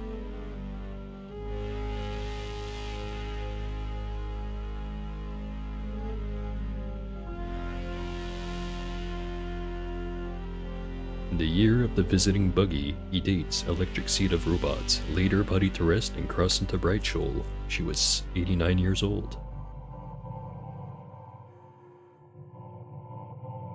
Remember when, while wandering around Shirawan Homestead, Edates taught a clan of unshelled reptiles the ritual of the Time Crypt, which can only be performed by one with her lucky eyes. The treacherous unshelled reptiles deceived her and stole the secrets of the ritual.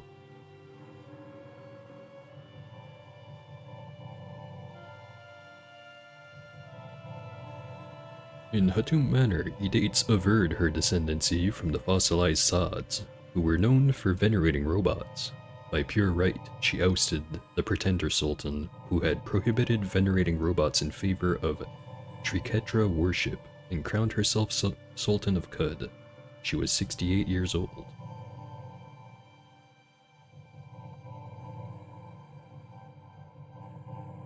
Remember the lesson that Edates taught her advisors when they suggested she abdicate the throne after several tumultuous years. Did she do any such thing? No. Instead, she murdered each one with a light bulb made of vacuum tubes.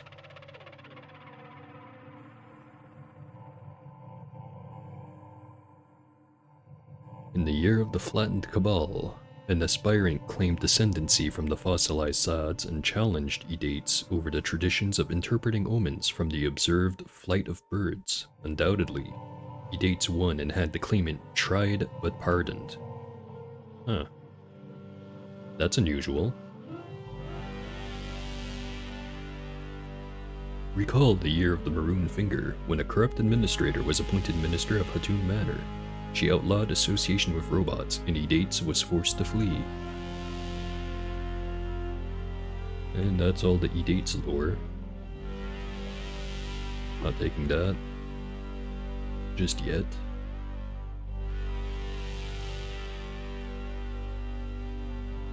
Did that other frog cherubim really just teleport himself into a wall or something?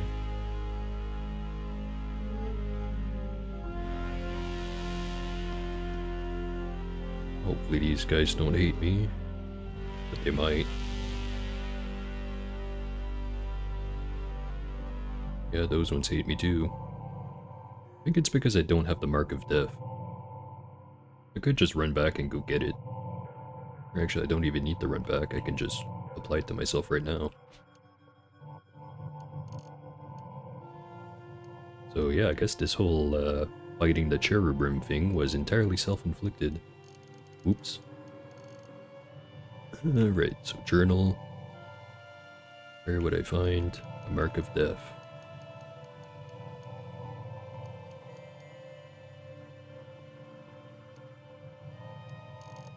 Doesn't seem to be in here. Guess I'll just have to go teleport right back to Ezra.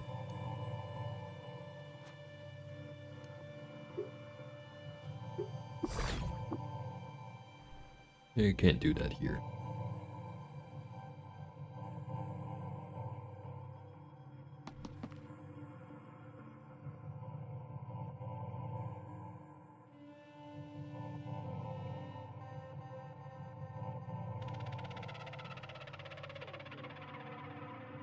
I can't help but notice this wall here is blank.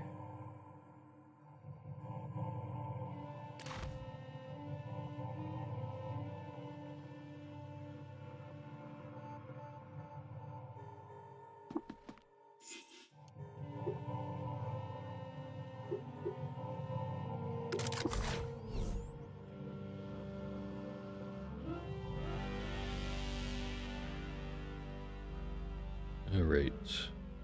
Close parenthesis, Octoforp, Solidus, Solidus, Octoforp, close parenthesis.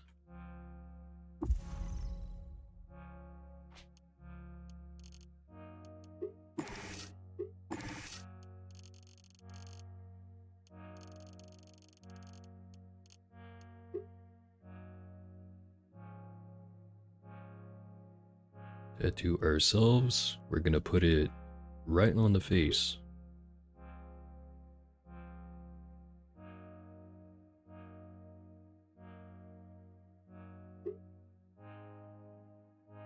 Primary color, white. Secondary color, magenta.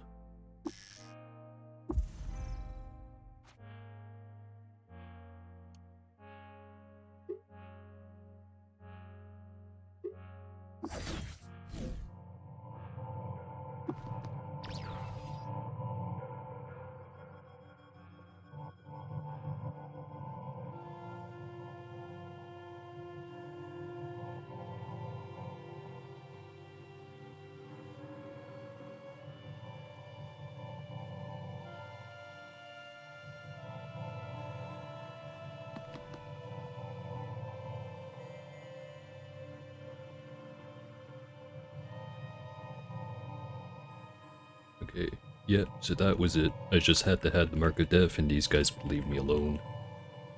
Speaking of, these guys have teleportation, +5 quickness. Or there's just one of those ones. Quickened Flower Cherub. These ones are Quickened Fractus. And they've got the exact same stuff, okay. So yeah, I'd probably have to fight all 3 of these guys at the exact same time if I aggroed them. Since they have teleportation, I can't really run from them.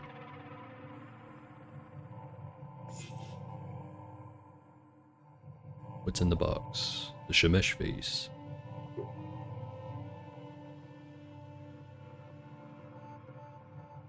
It's your teleportation at level 6, plus 85% or plus 85 pounds of carry capacity. Lose a bunch of reputation though.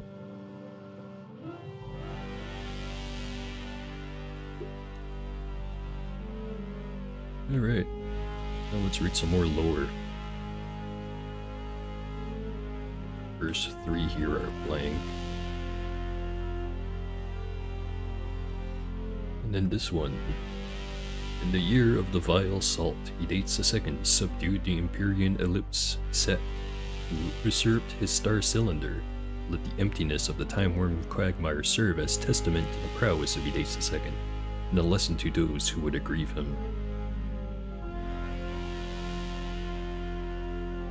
In the year of the clear chariot, Edates II, the honored journal, the Mamish Bane, husband to Uhua, the pest of Malep, laid his body to rest and crossed into Brightjewel. He was 109 years old. And then this one is no longer legible.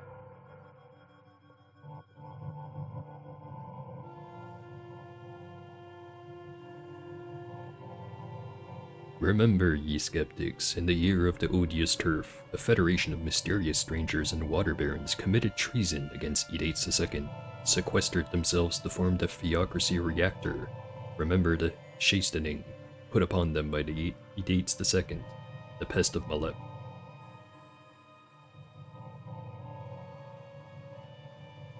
That one is no longer legible. Watcher, observe in astonishment the life of Edates II, called the Honored Journal, scion of the fossilized sods, and he who was dowered, the Shemesh face. Observe the twin miracles of the year of the liberated twilight. The heir was born, and Antilepatar completed his work on the legendary journal. Or Antilepatar. Antilepatar? Whatever his name is. Sacred are the mated, Edates II and Uhua, whose historic alliance by marriage dismantled the astral temple flock and their ghastly custom of hearth worship.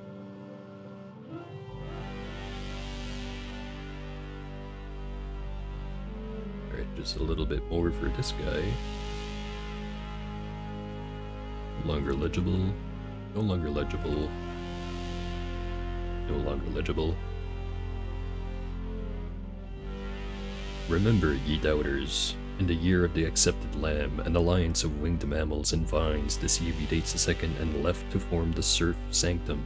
Remember the chastisement put upon them by Edates II met the Mamish Bane.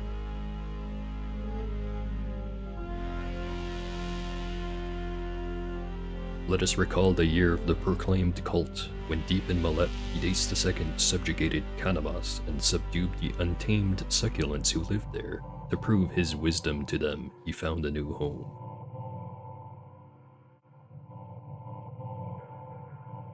I think that's all the lore for this guy.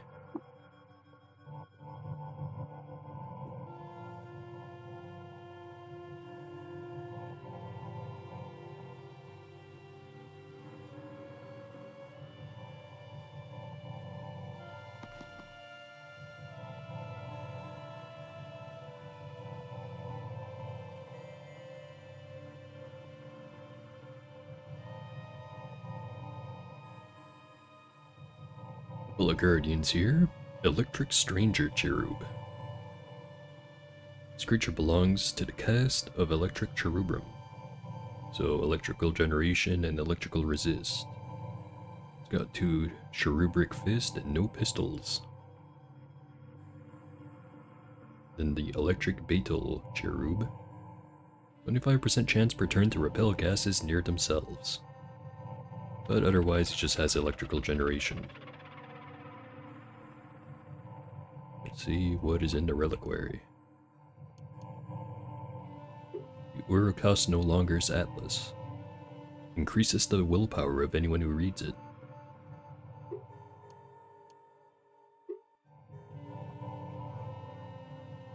this is just a worse version of the Kessel face. From the looks of things, anyway. It's electrical generation level 6. The other one had a 7, but also had a bunch more bonuses.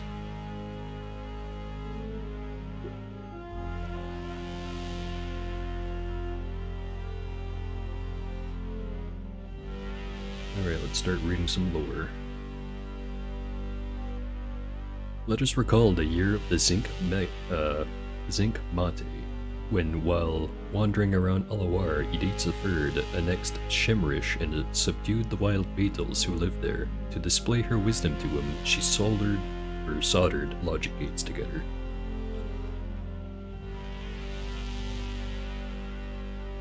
One auspicious day, a babe was found swaddled on a sacred stone cairn with a digital battery in each hand. That babe came to be known as Edates III. Recall, while wandering around Alawar, Edates III taught a clan of succulents the ritual of the Low Monk, which can only be performed by one with her reputation for murdering someone with malicious soldering. The treacherous succulents betrayed her and stole the secrets of the ritual. Recall when deep in the wilds of Carcashan slums, Edates III taught a clan of fungi the rituals of the astral finger, which can only be performed by one with her logical visage. The treacherous fungi betrayed her and stole the secrets of the ritual. Starting to notice a trend with all these rituals. Let us remember the year of the roaming sanctity, when, while wandering around Alawar, Edates III annexed Shatum Tangle and pacified the savage hermits who lived there. To evince her wisdom to him, she assembled a new contraption.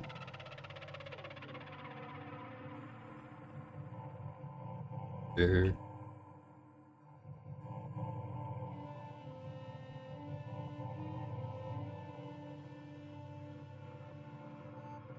In Alawar, Edates III averred her descendancy from the fossilized sods, who were known for wiring boats to inkwells. By divine right, she ousted the pretender sultan, who had prohibited wiring boats to inkwells in favor of claimed worship, or claimant worship, and crowned herself Sultan of Gud. She was 84 years old. Let us remember the year of the Indigo Spectre, when while wandering around Sulep Roost, Edates III annexed Taleb and pacified the barbaric, mysterious strangers who lived there. To display her knowledge to him, she'd assembled a new contraption.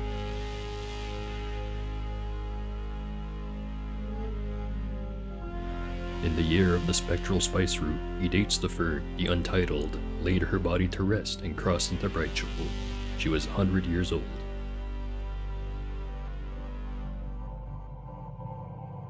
Roused by a cherished vacuum tube crawled from the slipstream, Edates III visited a destined prayer yurt and commissioned a group of stargazers to awaken an allegory. She named it Tube's Triumph.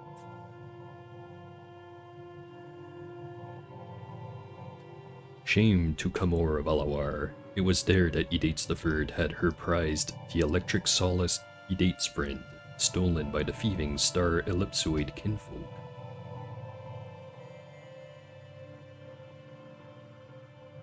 In the year of the Palladium Autarky, Edates III routed the Low Brood, who stole capacitors from her ether reactors. Let the voltaic loons of the coiled wreck serve as testament to the power of Edates III and a lesson to those who would provoke her.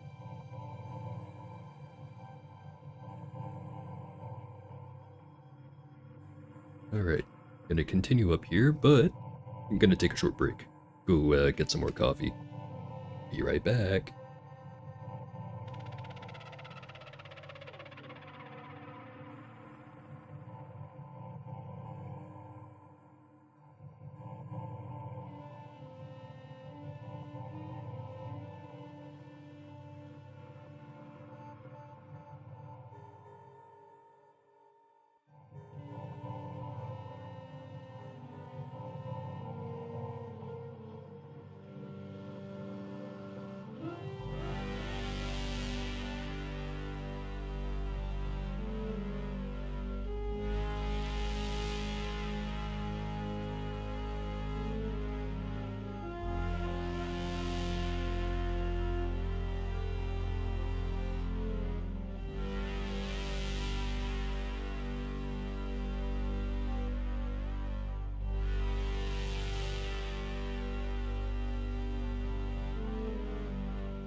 I have returned, with iced coffee this time.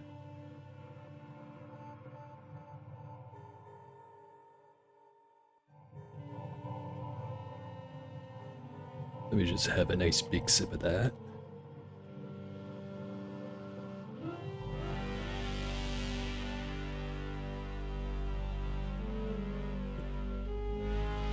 All right.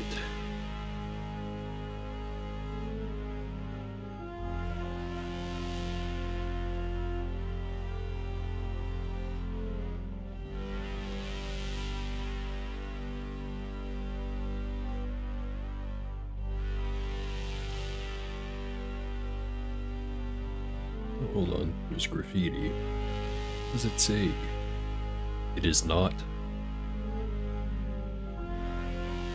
Apparently, it is not. Kind of weirdos are guarding this one.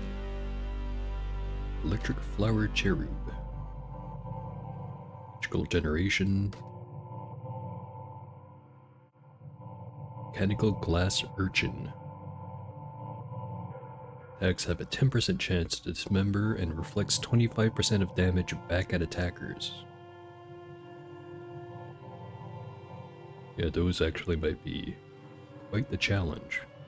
If I fought him, of course. I probably won't. Let's see what's in the reliquary. The Levant face. Just another one with electrical generation.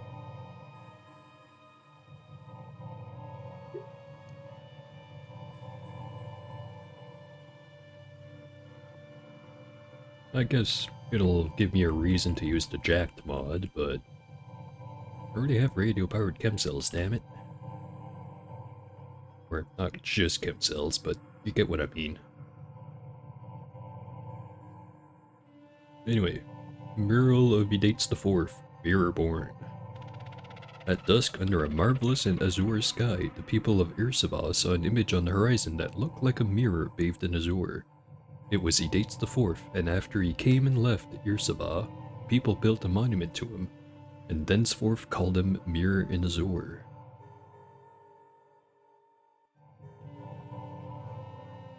Honor Edates IV, child and sand and liberator of Shirshaba, led an army to its gate and dethroned its debauched leaders.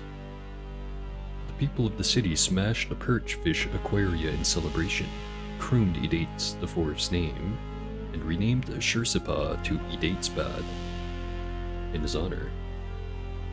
Actually, it's Edatesabad.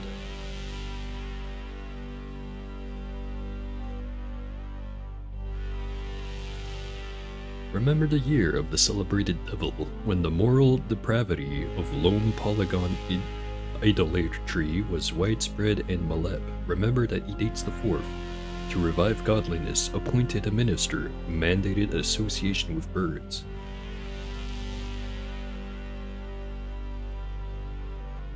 Witness, stare at the life of Edates IV, called Mirrorborn, scion of the fossilized sods and he who was dowered the Levant face. Observe the twin miracles of the year of the foul prudence. The heir was born, and Uxas completed his work on the legendary mirror.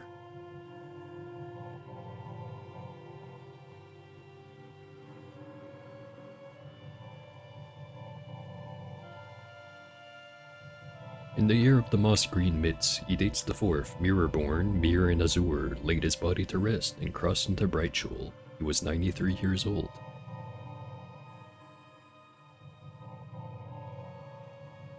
In the year of the virtuous blessing, we reveled at the opening of the glazed laboratory, where birds experiment with how mirrors might be used for wrestling loot from shale-toppled spires.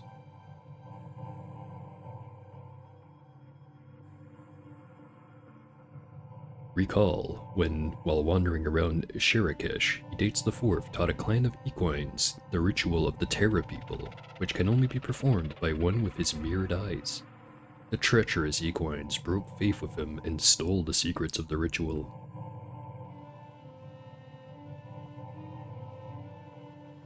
Remember the lesson that Edates IV taught his advisors when they suggested he abdicate the throne after several tumultuous years. Did he do any such thing? No, instead, he murdered each one with a dagger made of glass.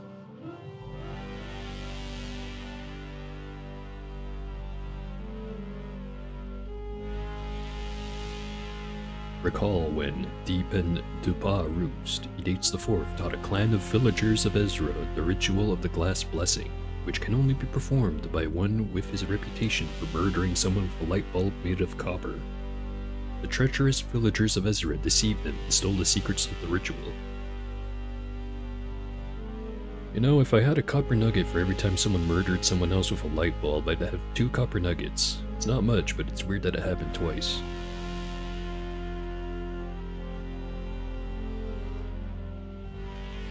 One auspicious day, Edates IV met a computerized version of himself. From then on, he always kept some circuit boards hidden on his person.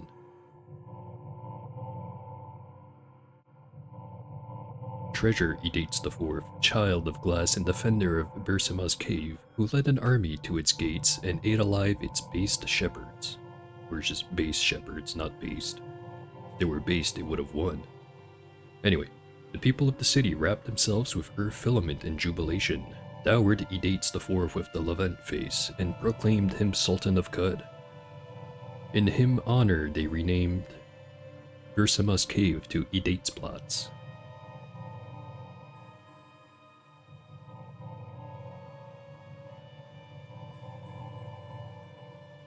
Was there a mirror that,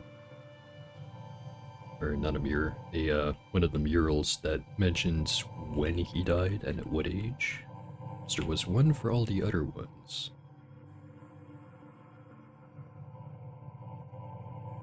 Oh yeah, actually right here.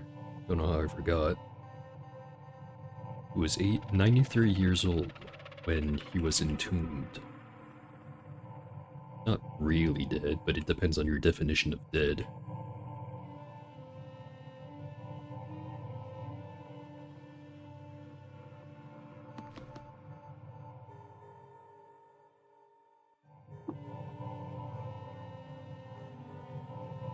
Only have inspiration.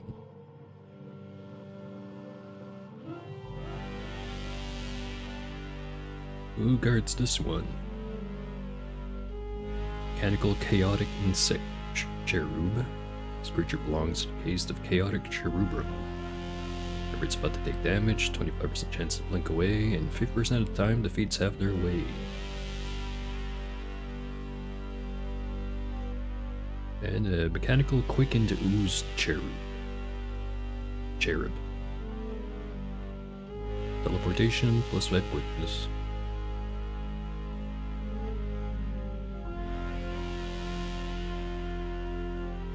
Wait, what's in this reliquary? Point of the Arbitrary Cistern. Plus 2 to hit, strength bonus cap of 3, it's a short blade, 50% of the time the fates have their way, negative 200 reputation with flowers, and 2% chance to behead flowers on hit. Doesn't really fit with our build, but that 50% of the time to have the fates have their way is actually kinda good. Kind of. It's not amazing, but it is good. This one has teleportation level 5. Oh, still thinking if I'm gonna grab any of these, it's gonna be the Kessel face. Remember the fortune of Gitafa's foes. While traveling near Fortuitous Bog in Iraq Homestead, Gitafa was captured by bandits. He murdered their leader with a bad omen made of silver and was thenceforth known as Ten-Sided Dancer. Honor the virtuous worms of Iraq Homestead who came to Gitafa's rescue when a troop of treacherous bears rewired the glass altar in his ground ellipsoid, causing it to phase out of existence.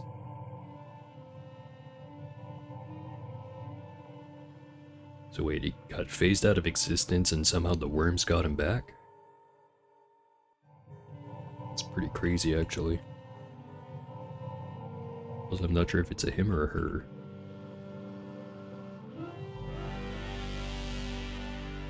Remember the venerable year of the High Festival.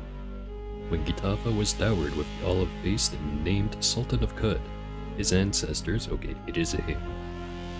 His ancestors, the fossilized Sods, looked on in approval since, just like them, he was known by his reputation for throwing bones to pretend the future.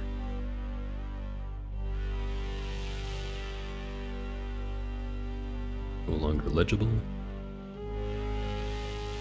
One auspicious day, Gitafa broke bread with a pilgrim. From then on, he was obsessed with boats.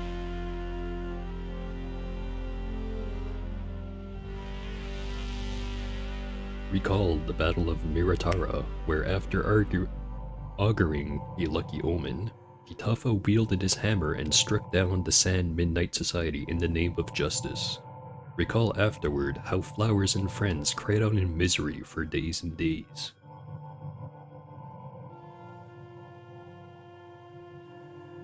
In the year of the dismembered festival, Gitafa, blessed Hyrus of Uz's 10-sided dancer, laid his body to rest and crossed into Brightjewel. He was 105 years old.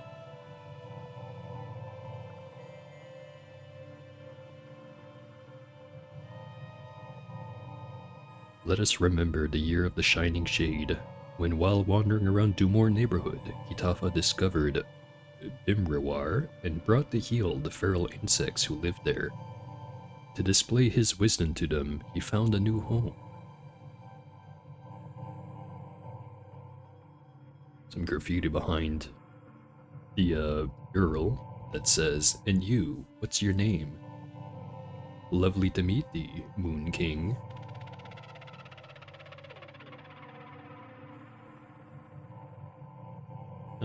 Moon King. That's a fun title. Remember the Battle of Mamrupad Mesh, where after auguring a random omen, Gitafa wielded his dagger and struck down the Dusk Cabal people in the name of equality. Remember afterward how flowers and lovers cried out in torment for days and days.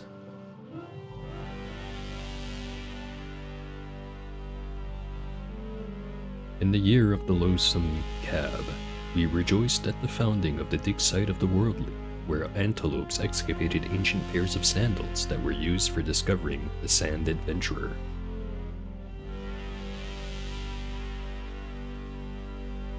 At daybreak on the first day of spring, a babe was found swaddled with a lucky bad omen in each hand by a group of oozes in Yurak Homestead. They took him into their fold and fostered him, and he became known as Gitafa, blessed Hyrus of oozes.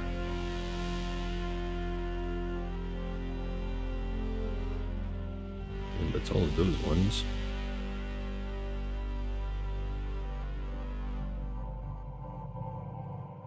More graffiti. Completely illegible.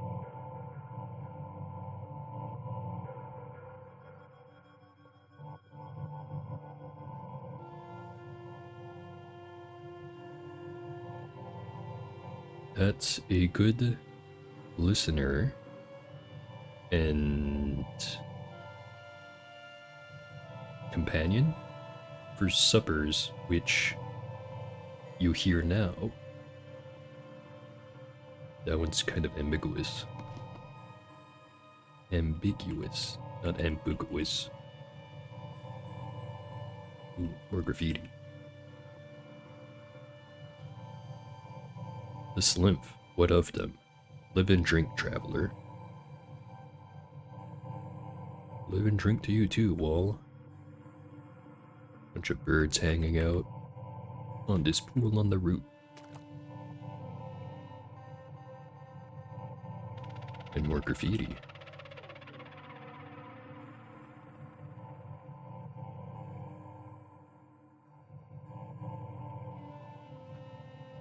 When on something, the windows are not wholly violet, for each thought draws round something.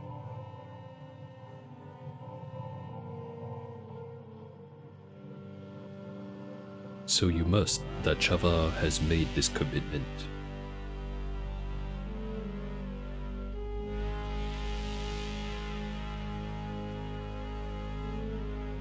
These atoms may have been riveted.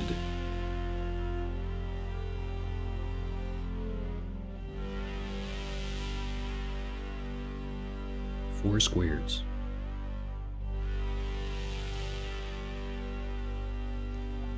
And here's the null face.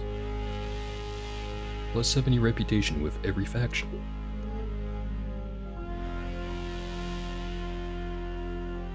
And there's no pre-written history in this one. Square, triangle, triangle, larger square.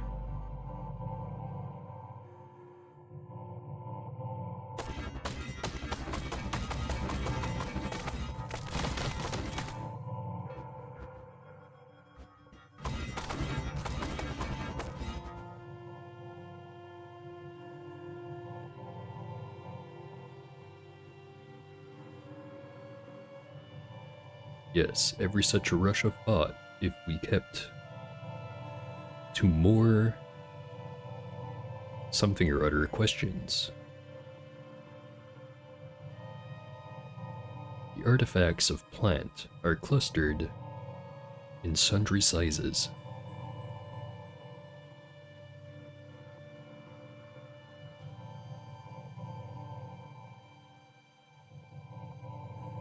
Stop the rotation, and something something oath was recited.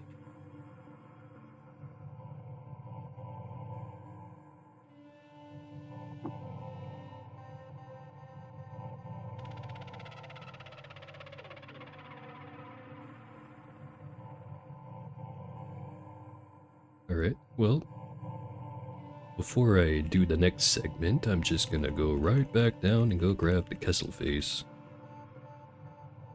It might mean that I have to go and fight all the other Cherubim, but should be able to handle it.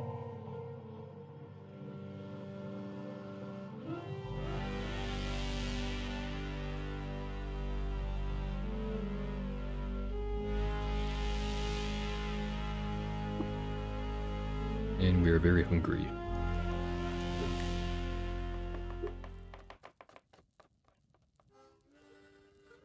Let's go with cider.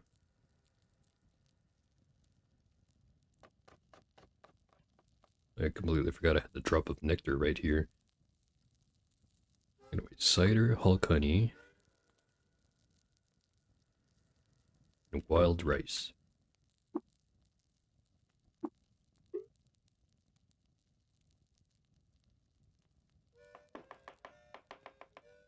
Let's grab teleport other. Learn to cook PP's hulking fragrant far meatballs.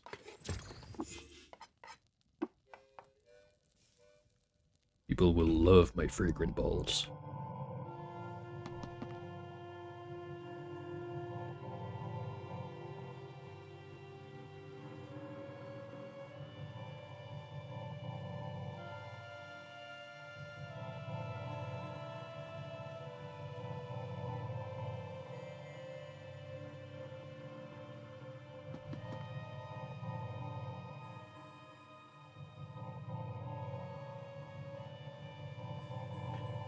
You know what? Something I've just thought of is maybe I'm better off not grabbing the Kessel face and then making my way the whole way back up. Maybe instead I just go and do that segment there at the top, and then I just teleport back in at the bottom, grab the thing, and then leave without going all the way back up.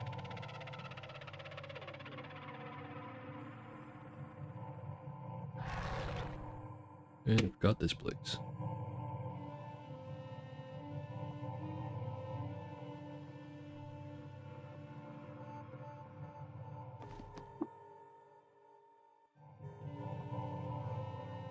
Hello again, birds.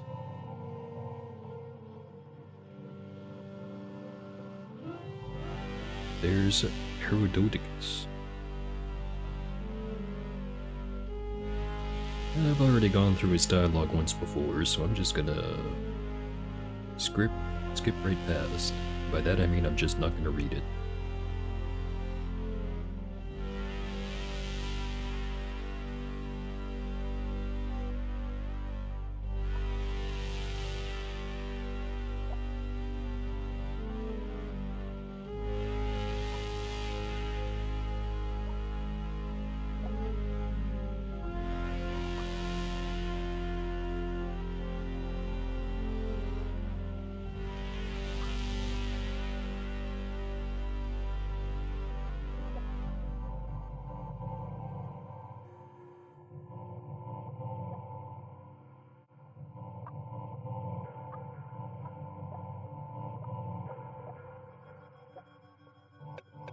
Now let's see what he writes.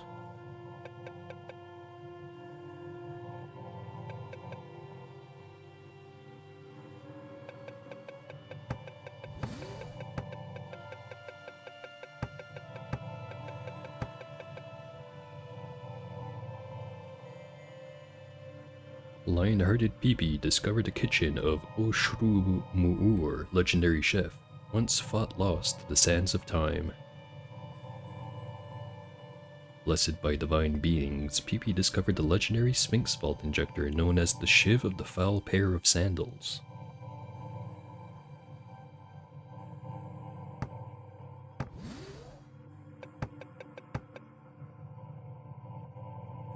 While exploring the 26th Karuk surface, Pipi recovered the fabled artifact called the Marungik Iron Buckler, which it specifically says it has 2 armor value and -3 dodge value.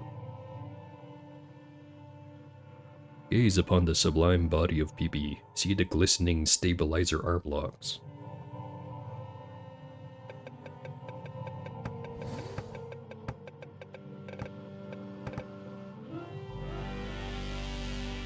In sacred ritual, Pipi shared their holy water with noted luminary Urden Une.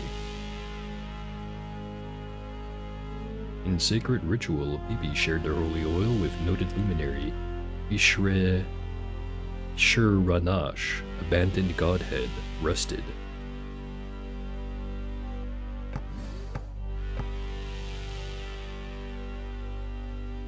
In sacred ritual, Pipi shared their holy water with noted luminary Gasker, legendary bloated leech. Shared holy water with Bishi, legendary chitinous puma.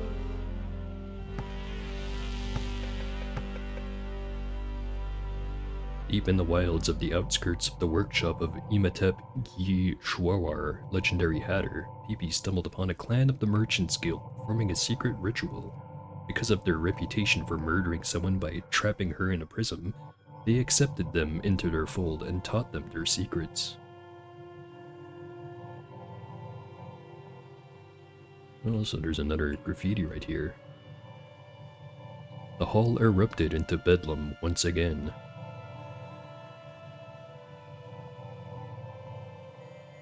See the glistening parabolic muscular subroutine.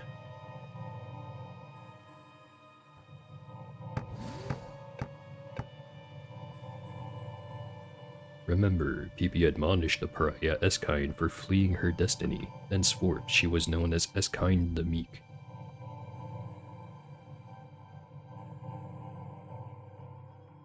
Pipi penned and sang a canticle for the ironic quillbears who lived beneath the earth. Bravery, Pipi plunged into the mouth of an open ice shelf and conversed with a beetle in the sacred tongue. In the month of Ut Yara Uts of 1001 after Reshef, Pipi appointed Asphodel the lovely Earl of Omniporch and protector of the spindle Gjaus.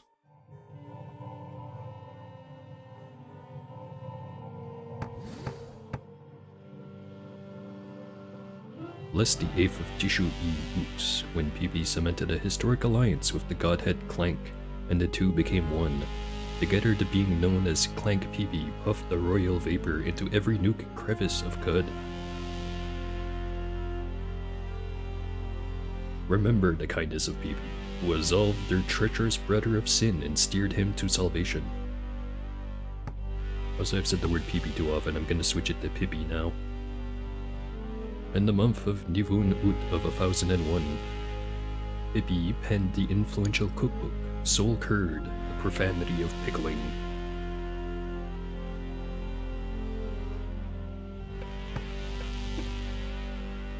I am finished. Praise Pipi Reshef, all who canter in this house. On the 12th of Shwut Uts, Pipi died peacefully and was laid to rest in the Tomb of Sultans.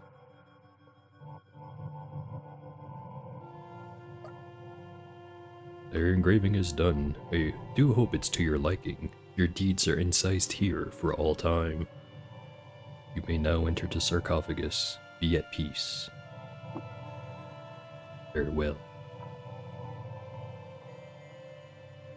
And in we go.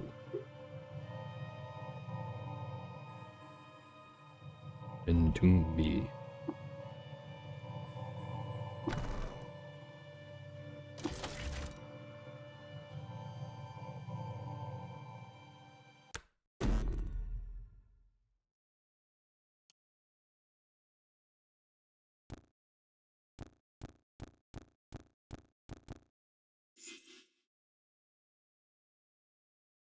And here we are. Is that a clone of me?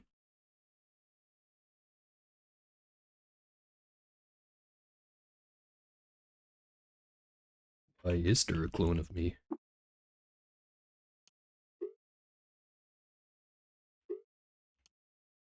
Yeah, whatever.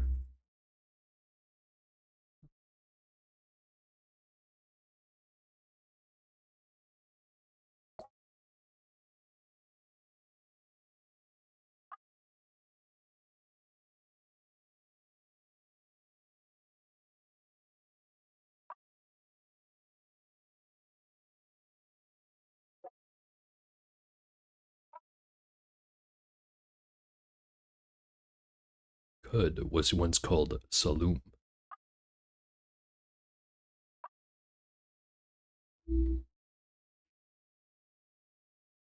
Jomer Rainwater claims that Brightshul is the dream of a seraph who lived atop the spindle.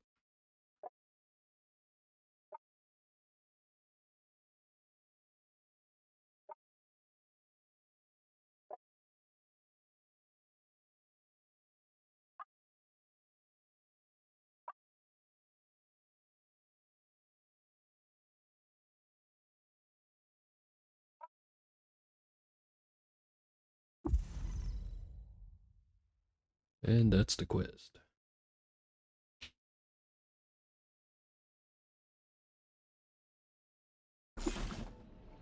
The batter of your new body starts to thicken and clot. You are inlaid with ribbons of bone, tissue, nerve, and flesh. Discover Recoming Nuke at Gil.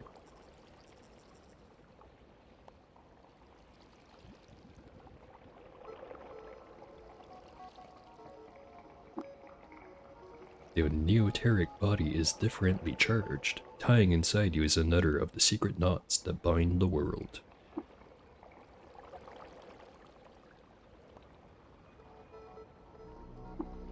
Let's just have a sippy.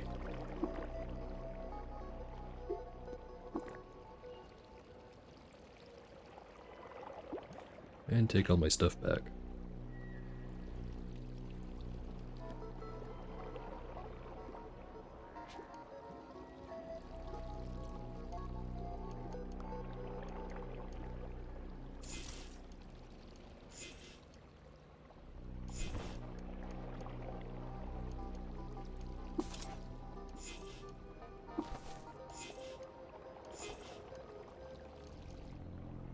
I think I lost my face. Yep, it's not there anymore.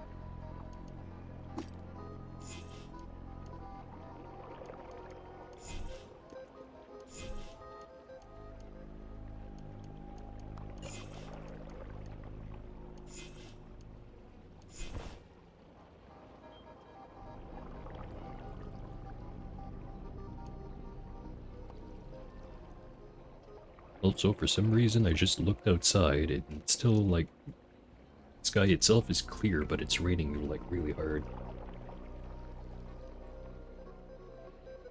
Strange sight to see. Anyways.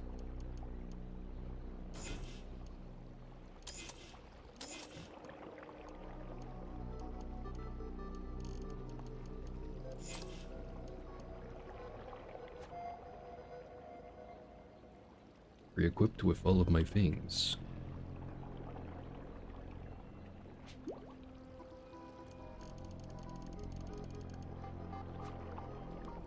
Now let's have a nice meal.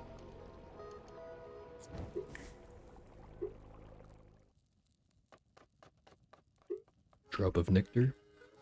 Cycle gland paste.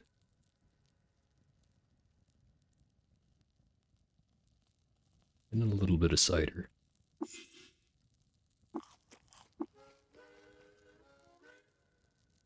Note the location of Sherabad Point.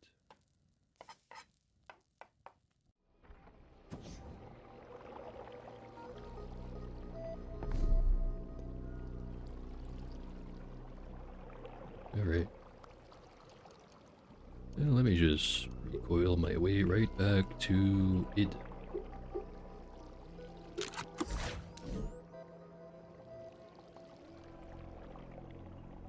Let's go see if that Gutsmonger has anything. Actually, let's also see. There's an apple farmer, Paprika, haberdasher, clones of Tilly, Gutsmonger, Tilly herself, and another apple farmer. Don't think the haberdashers have anything too crazy most of the time.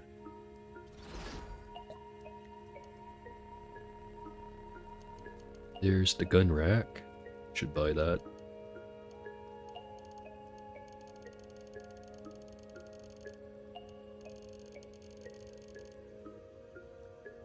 Actually,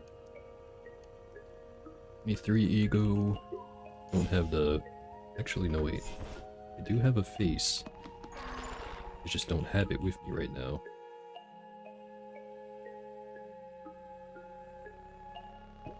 It's right here.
Ooh, Beb's got a coprocessor. Also has a holographic visage, but that would require taking off the multi-scanner. So no thanks.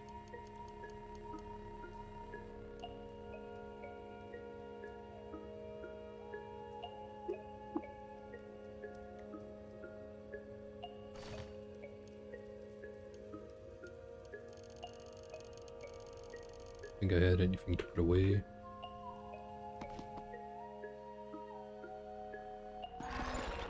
And I forgot the layout again. Damn it.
Alright.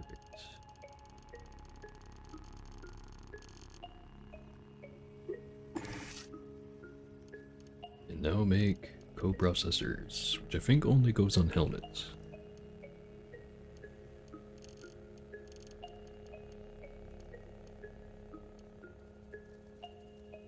Put it on my Zetachrome Apex. It gives 20 units of compute power and +2 intelligence. I don't think that +2 intelligence is going to do terribly much, but the 20 units of compute power can do a lot.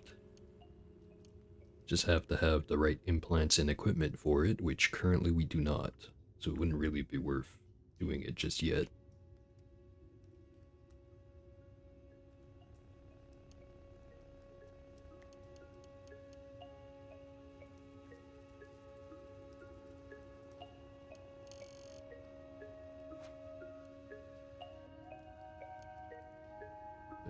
Right. Also, wanted to go look at the cybernetics again.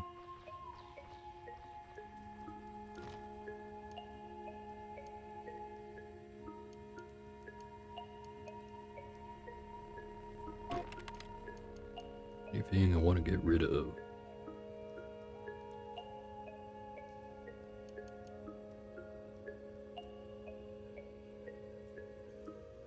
Probably the muscular subroutine. Not quite as useful now that I'm not bothering with the knives. Anything else I could use?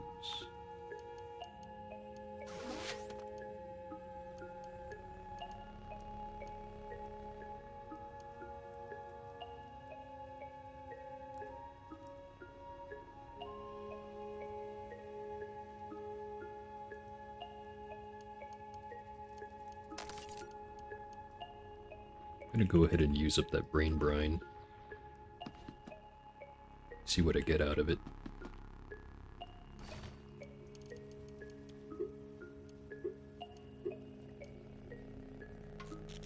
The answer is probably going to be nothing good, but we have to try to figure that out.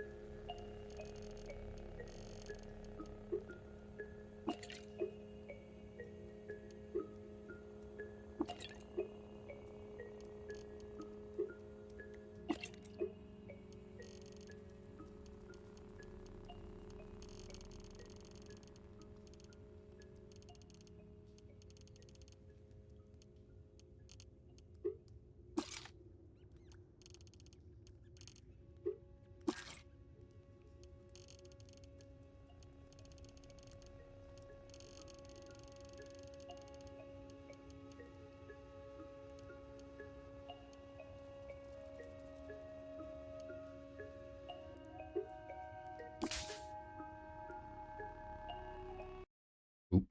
And it happened again. God damn it. The game crashed.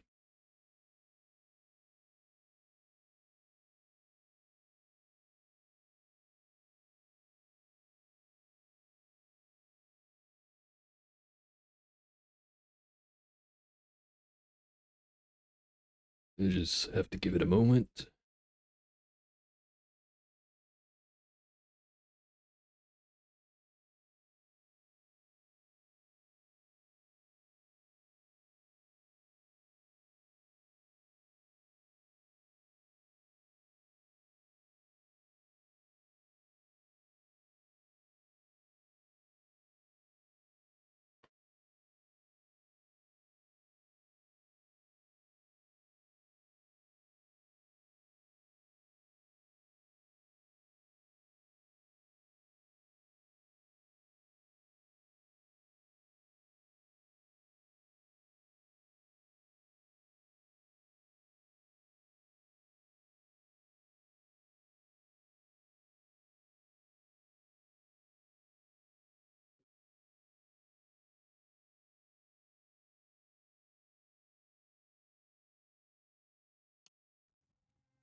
Here we go.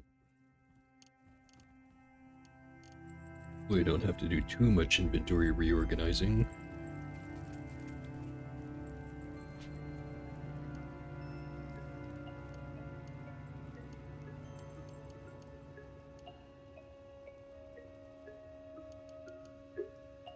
Okay. Do have the Tomorrow Falon.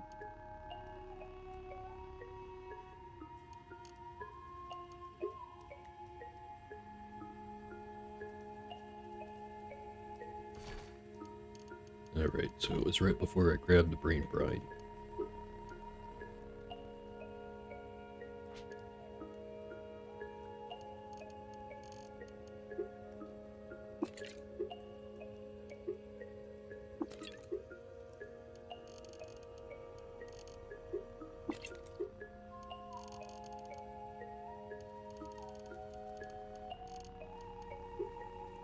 Please don't crash. Alright, didn't crash.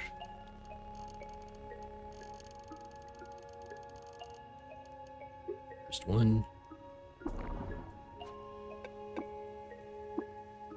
Gained a defect, Evil Twin.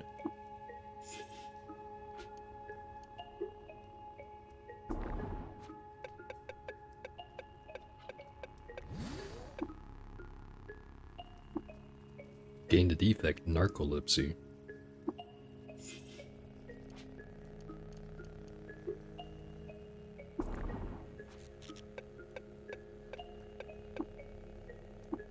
Intelligence increased by 2. Completely useless. Well, not completely, but might as well be. But let's undo that. Put the Brain Brine right back in there.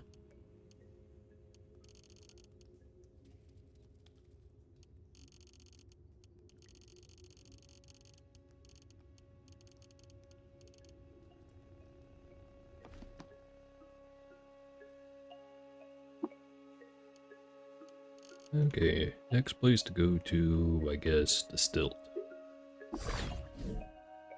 Do another loop of the merchants, and then probably run off to, Gritgate, get the next quest started.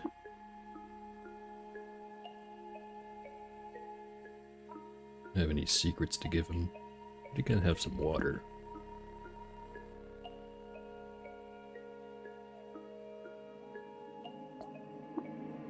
No books to give.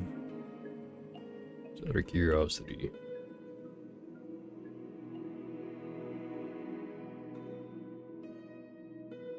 Yeah, the jewel-encrusted Masterwork Vibroblade could give me 180 reputation. The engraved, painted, scoped Eigenpistol could give me 286 reputation. But I don't need that reputation.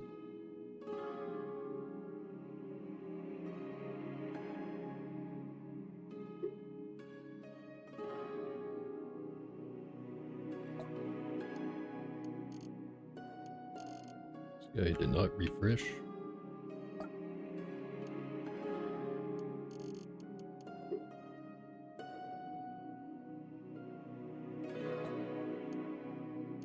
Cloning drought.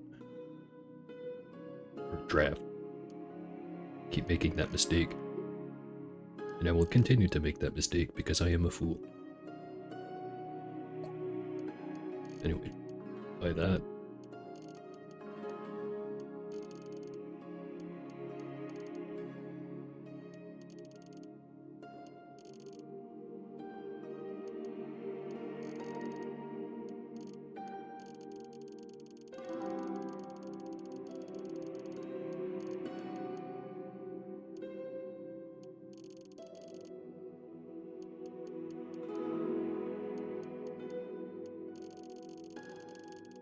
Trade some different stuff.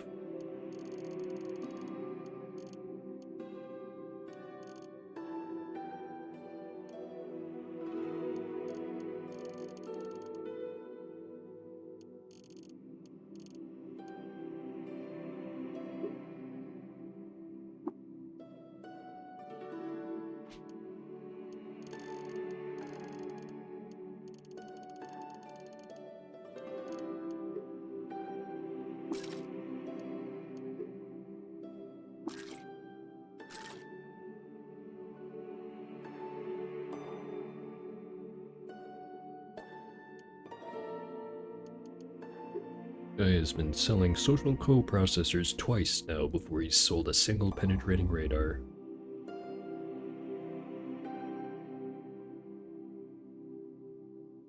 Also didn't realize compute power on the local lattice increases this implant's effectiveness.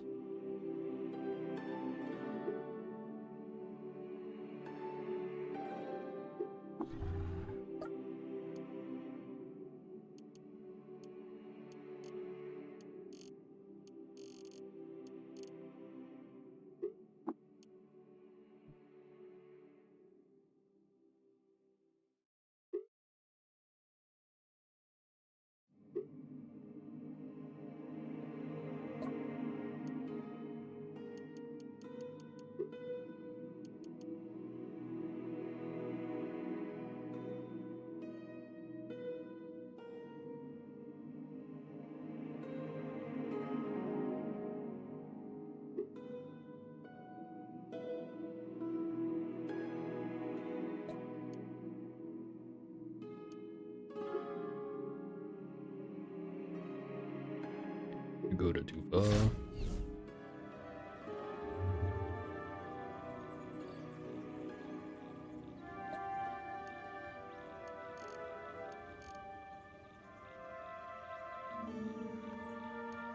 Now we go to Kyakyukia.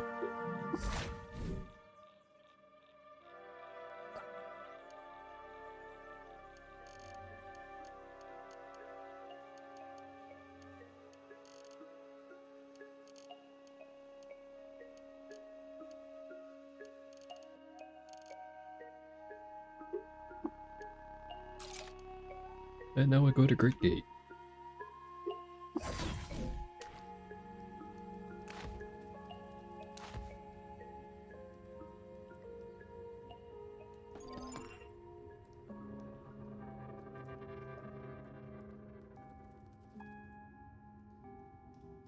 There's Clank again.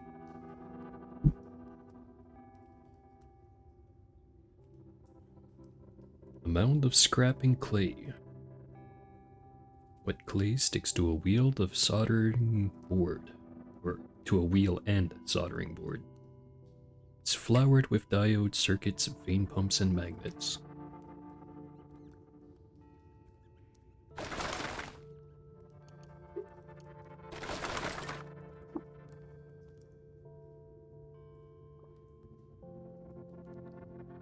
Anyway, hello there, Bearfroom. It is I have returned. Some water. Teach me how to make 3D cobblers.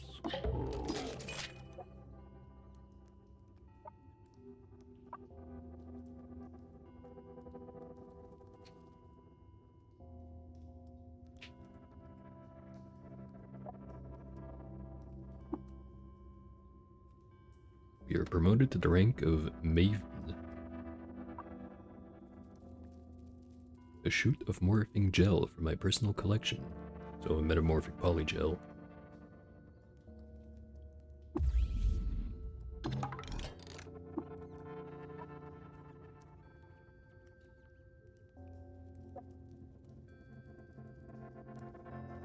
I don't think... Actually, did I reach this part before during my streams? I know for a fact I've gotten here before on other characters before I even started streaming. Oh, whatever, let's just read the dialogue. High on the mount above Almond Porch, the Putus Templar watches through their war lenses and prepare an attack. The Nephilim too stir from their cradles on the moonstairs and slump with infernal purpose. The short of this is, due to a dearth of prep time and inadequate armament, Pax Clank no longer believes in the viability of Q-Girl's climber design. We must take Clank at its word here. This disheartens us, but there is another hope. Clank has offered up a new design, something unconventional at all angles, and, despite our early misgivings, Q-Girl and I now work in assistance to the project. A new creature struggles to be born, Pibby, and you will help birth it. Then it will carry us, you and I, to the top of the spindle. Pax Clank will mold the creature from raw bioelectrical materials. You must gather these entrails, the body as a model, the catalyst to charge the sanguine fluid, the atmos as deistic direction, the armament for protection, and the Hamza for personality. You will bond with this creature too, and act as its pilot. So you must speak an incantation to inscribe the connection. You'll also need to procure the sanguine fluid itself, and 2, a power source shielded from electromagnetic attacks. Let us begin then. Yes, Pippi. Begin the gathering, and the molding will follow. The materials you choose will influence the being we create, but any such being will be suitable for ascent. This is our last task before we make our historic climb, Pippi. Be safe and well in doing it. If you have more questions, return here. Clank and I will be available. New quest received. The Golem.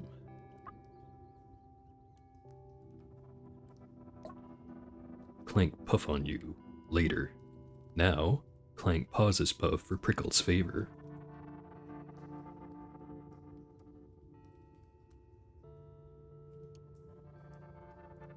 Operating manual for large creature. A sheaf of lined blue paper sewn together with silk thread.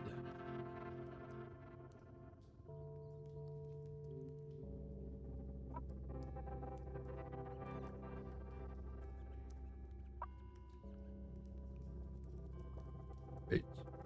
If I want to build it, all I have to do is interact with this thing. Now for the body, I need to find a companion that's level 30, I think. So that might be a bit of a challenge. Catalyst, an Atmos, an armament incantation, a Hamza, and an ascension power source. I do know how to make a mecha power core, so I got one of those. Just have to find the rest.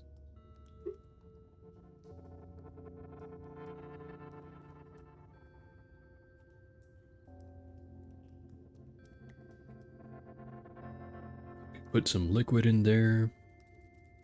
That'll give me different things.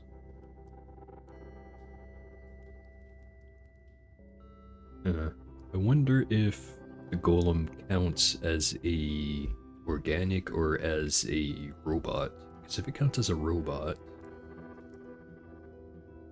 it kind of changes how I want to do things. Plus 50 to all resistances and a 3 armor value does seem pretty great though. The other one I was thinking of is the Convalescence, regeneration level 10. Heal for 10% of damage dealt versus organics. 60% the heat damage dealt. And immune to slipping. Whole bunch of willpower. I think water is probably the lamest one here. Plus 30% the hit points.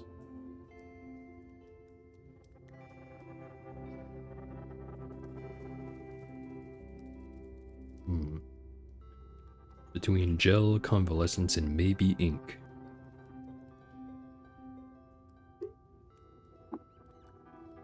Nothing for an Atmos, nothing for an armament. I do have a couple of Zetachrome weaponry, but I think it's just like Zetachrome knives. Which isn't necessarily bad. But if I'm gonna give it some knives, I might as well also pump up the quickness as high as possible. You know, get that synergy going. Incantation.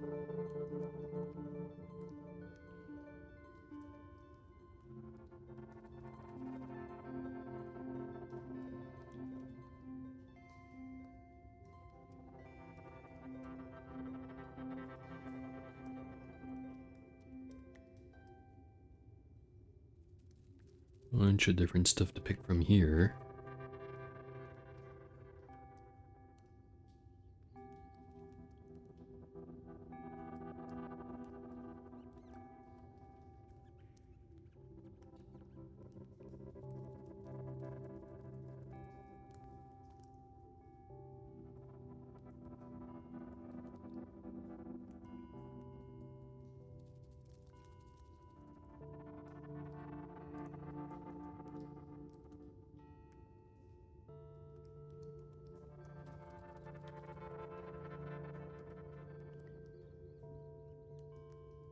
A lot of these are the same.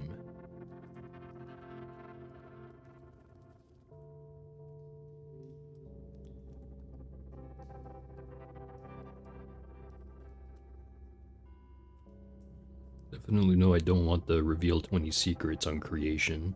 That feels like it'd be kind of a waste. 100 move speed could be good. Basically be going at sprint speeds all the time. 10% increased chance to score critical hits could be good too if it had, like, I don't know, multiple Gatling guns or something equivalent to that.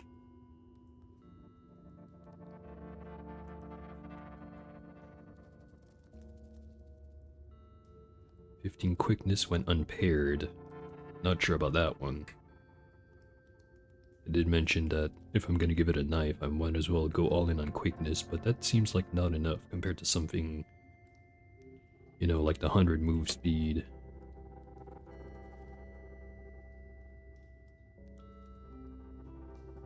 Or 6 attribute points.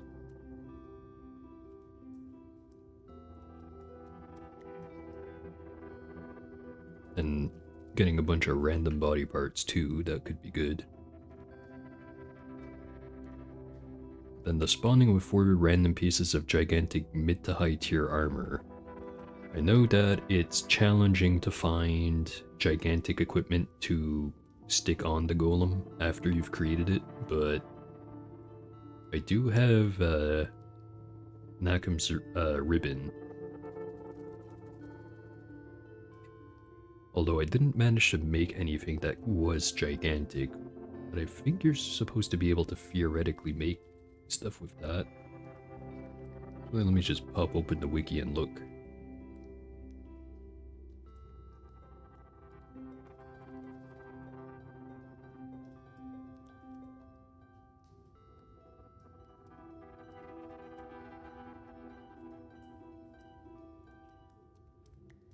The only things it lets me make that I can't normally make is painted, engraved, snail encrusted, disguise, jewel encrusted, and extra dimensional.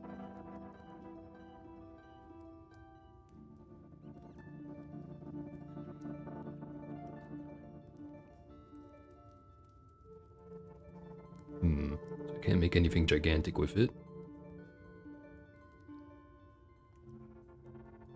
And I know for a fact I cannot just find that as a regular mod. I just have to find stuff with it already being gigantic.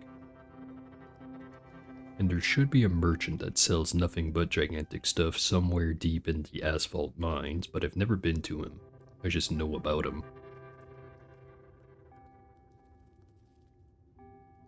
Pick that one later. Hamza. Right, I just put an item in there and it gives a bunch of stuff. Sprayer Brain is 800 skill points. It's a lot of skill points. Get regeneration at level 10 by using a bandage. Teleportation at level 6. 15% reduction in the action cost of melee weapons or melee actions, or a 25% reduction in the action cost of missile actions, except for throws.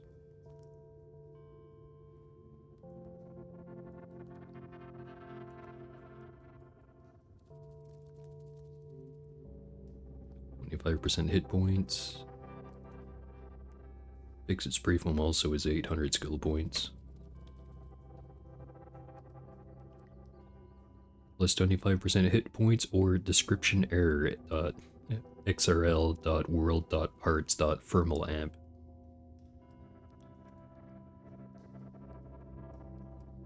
1000% extra carry capacity.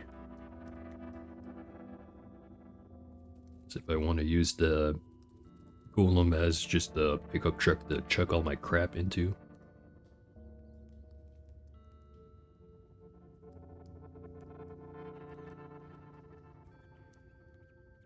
Electromagnetic pulse at level 10.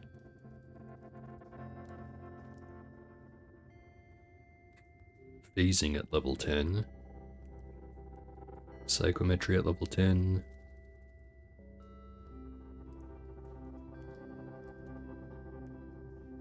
Immune to overdosing.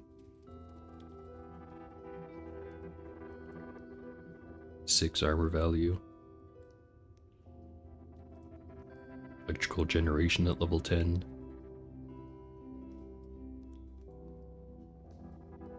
A lot of options.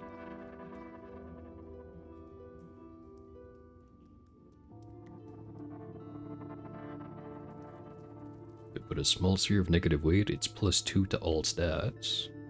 That's pretty good.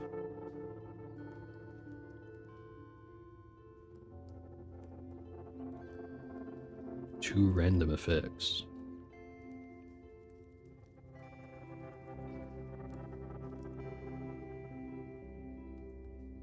Wings at level 10.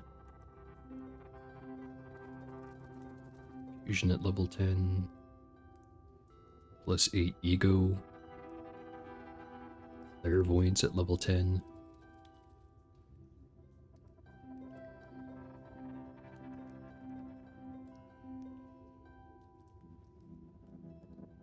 Light manipulation at level 10. Sleep gas generation.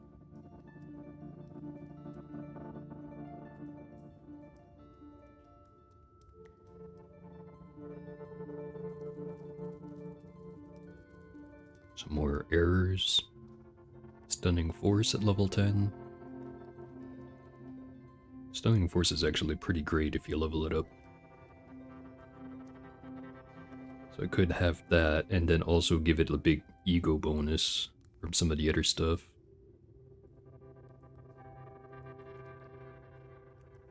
The thing is, I think that would still damage me if he uses, if the golem uses it while I'm not inside of it.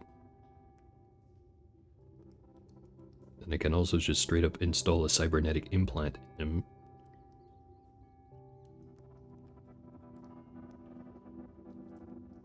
Which actually, maybe I bring that Cathedra. Or if I find another better Cathedra.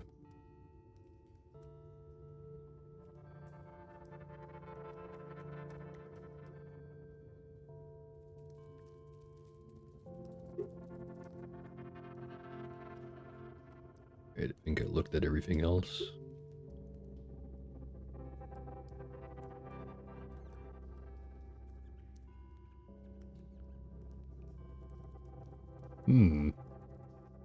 It's a lot of choices to make. But I'm thinking the first choice I should make is, if I had a companion, what would I want it to be?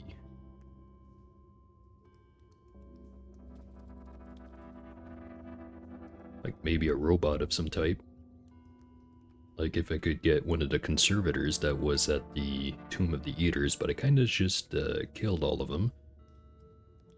I could just go over to the Warden at Ezra and recruit him to me, and then level him up until I can then turn this into a copy of him, essentially.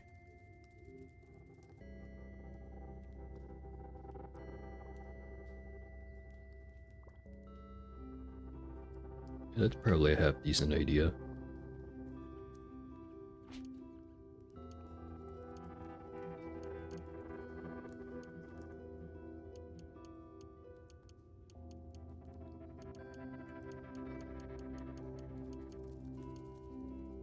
Where was my mecha power core?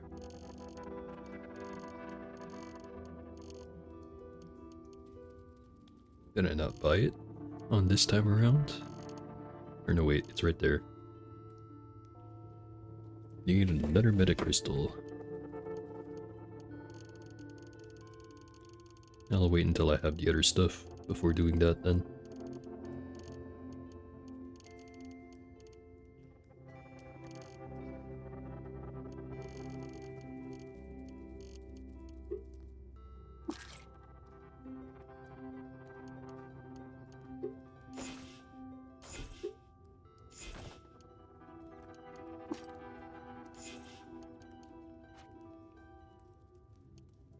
Alright, now let's go get the Kessel face.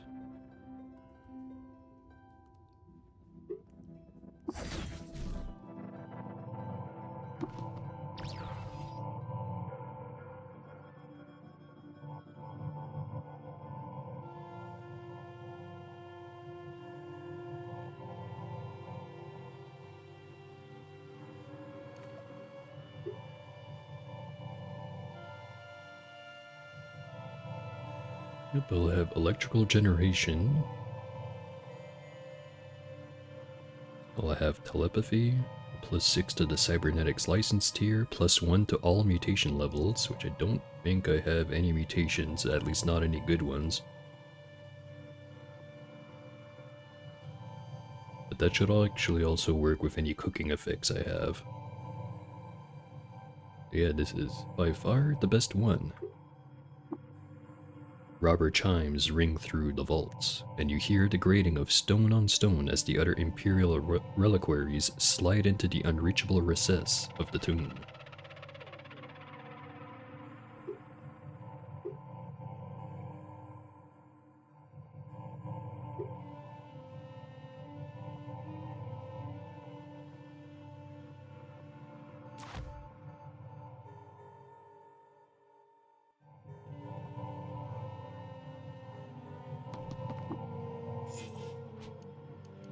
Now would probably be a good time to stick Two-Faced on my Zetachrome Apex.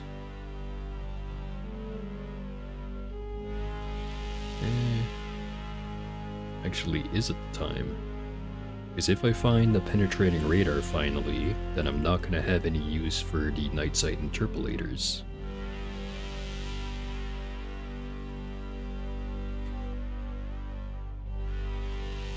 And what are the odds that I find a second Zetachrome Apex after all?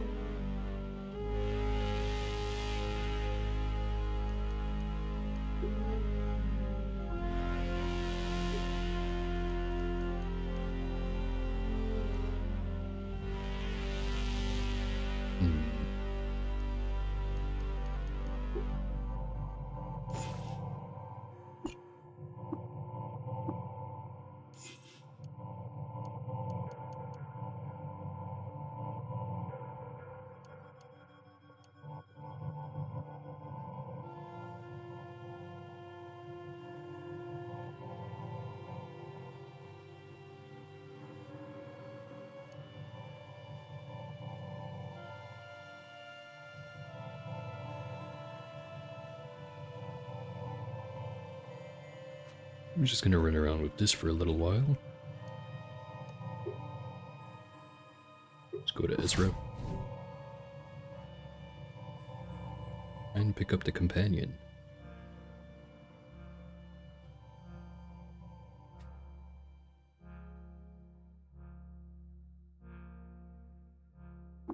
Don't know why I never gave him any oil.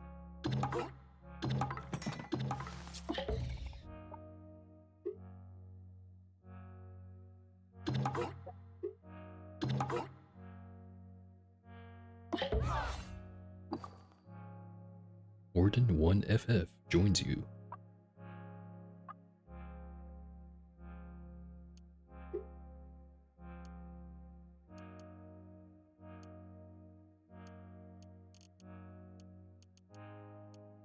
Let's give him a bunch of stuff and see what he uses. By a bunch of stuff, I mostly just mean the weapons I had there. I think I'm gonna end up using that cloning draft on the Gutsmonger that I found in the id Freehold.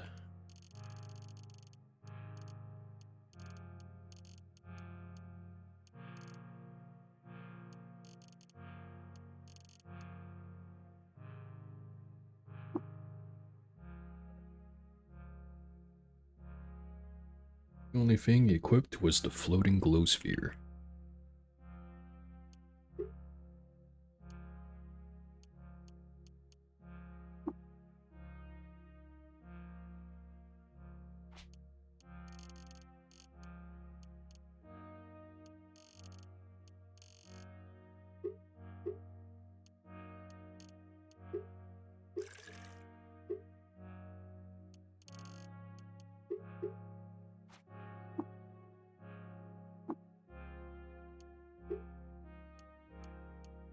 Give him the water skin of oil.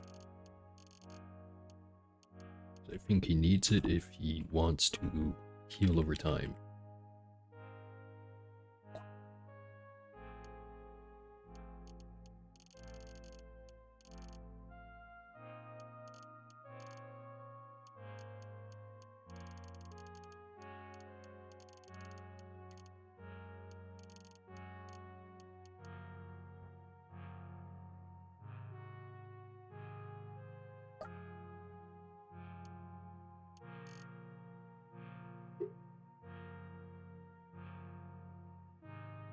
Already have a pair of those, I don't really need to be able to make more.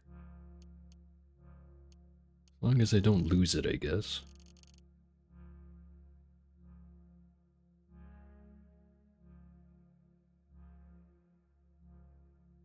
No, I'm not sure where I want to go.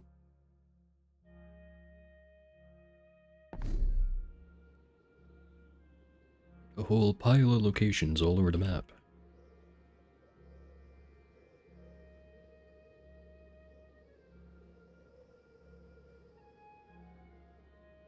I've already been to the Slep Roost.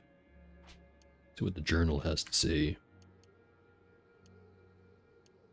Lawar, Hatum Manor, the Carcashan Slums, Mamish Hall, all in very dangerous locations.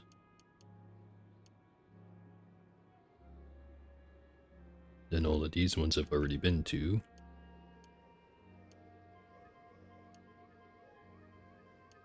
Actually, it says I've been to Dur. Did I actually fully explore that one?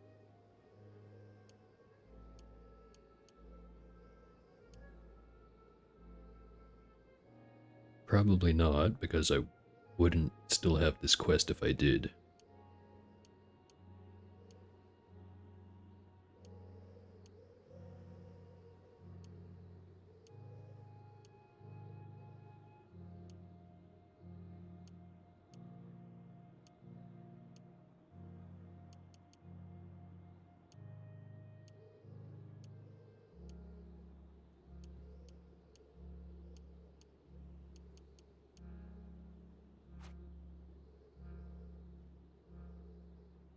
Let's maybe focus on leveling up, what's his face? The Warden.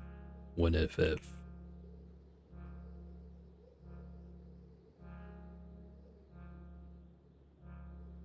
What would be the best place to do that? I don't know. Don't have any ruins with becoming nooks at all, which is kind of weird. Usually I have like a pile of them by now.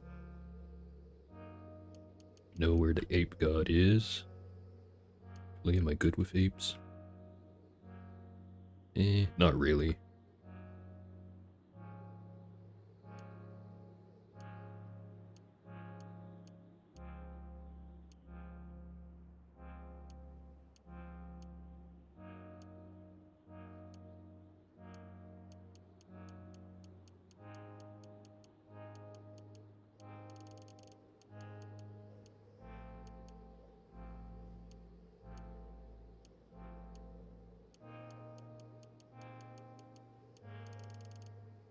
No new merchants to check out other than Dromad caravans. Flaming tar pits in the deep jungle. Don't really want to bring the warden there.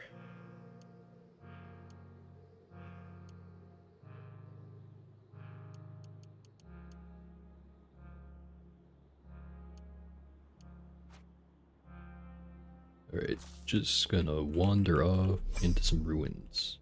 Actually, let's go take out the goat folk. Discovered Moss Ra, goat folk village.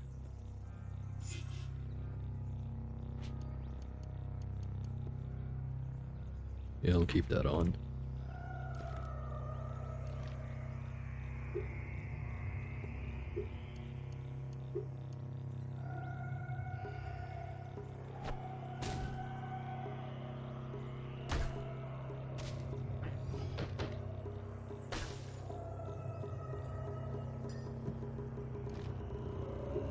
Graham bracelet.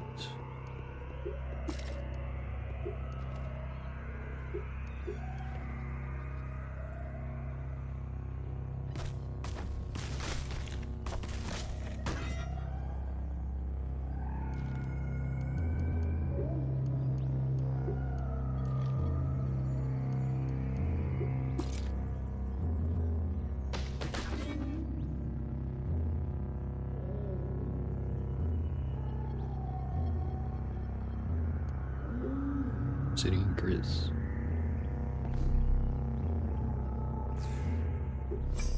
Some more ruins. discovered Hamu Nuke.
Also, I just remembered I said I was gonna go put the cloning stuff on what's-his-face.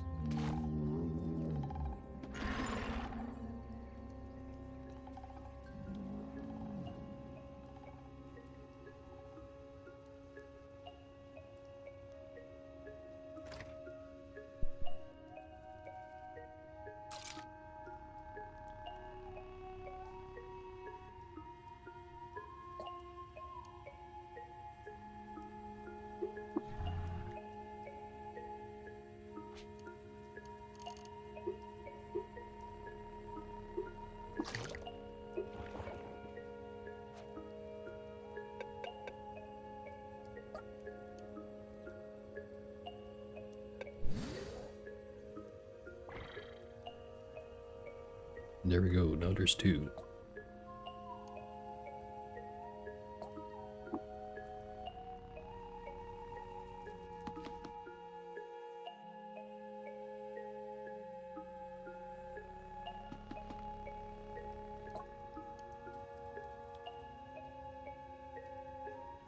And did not refresh his inventory.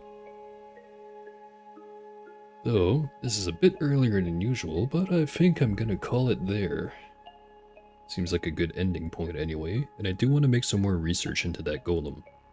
Figure out what I want to put on there, because, I mean, you saw it, there was a shitload of options. Gotta pick one for each category.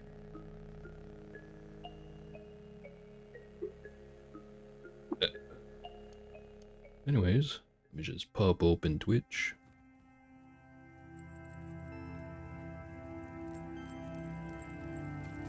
And there is someone online. It's Artist Goose. Again, this time he's playing Age of Decadence.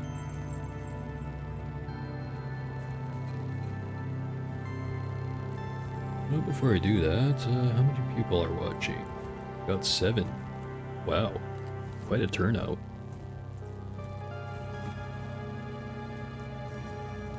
Anyways, started up that raid.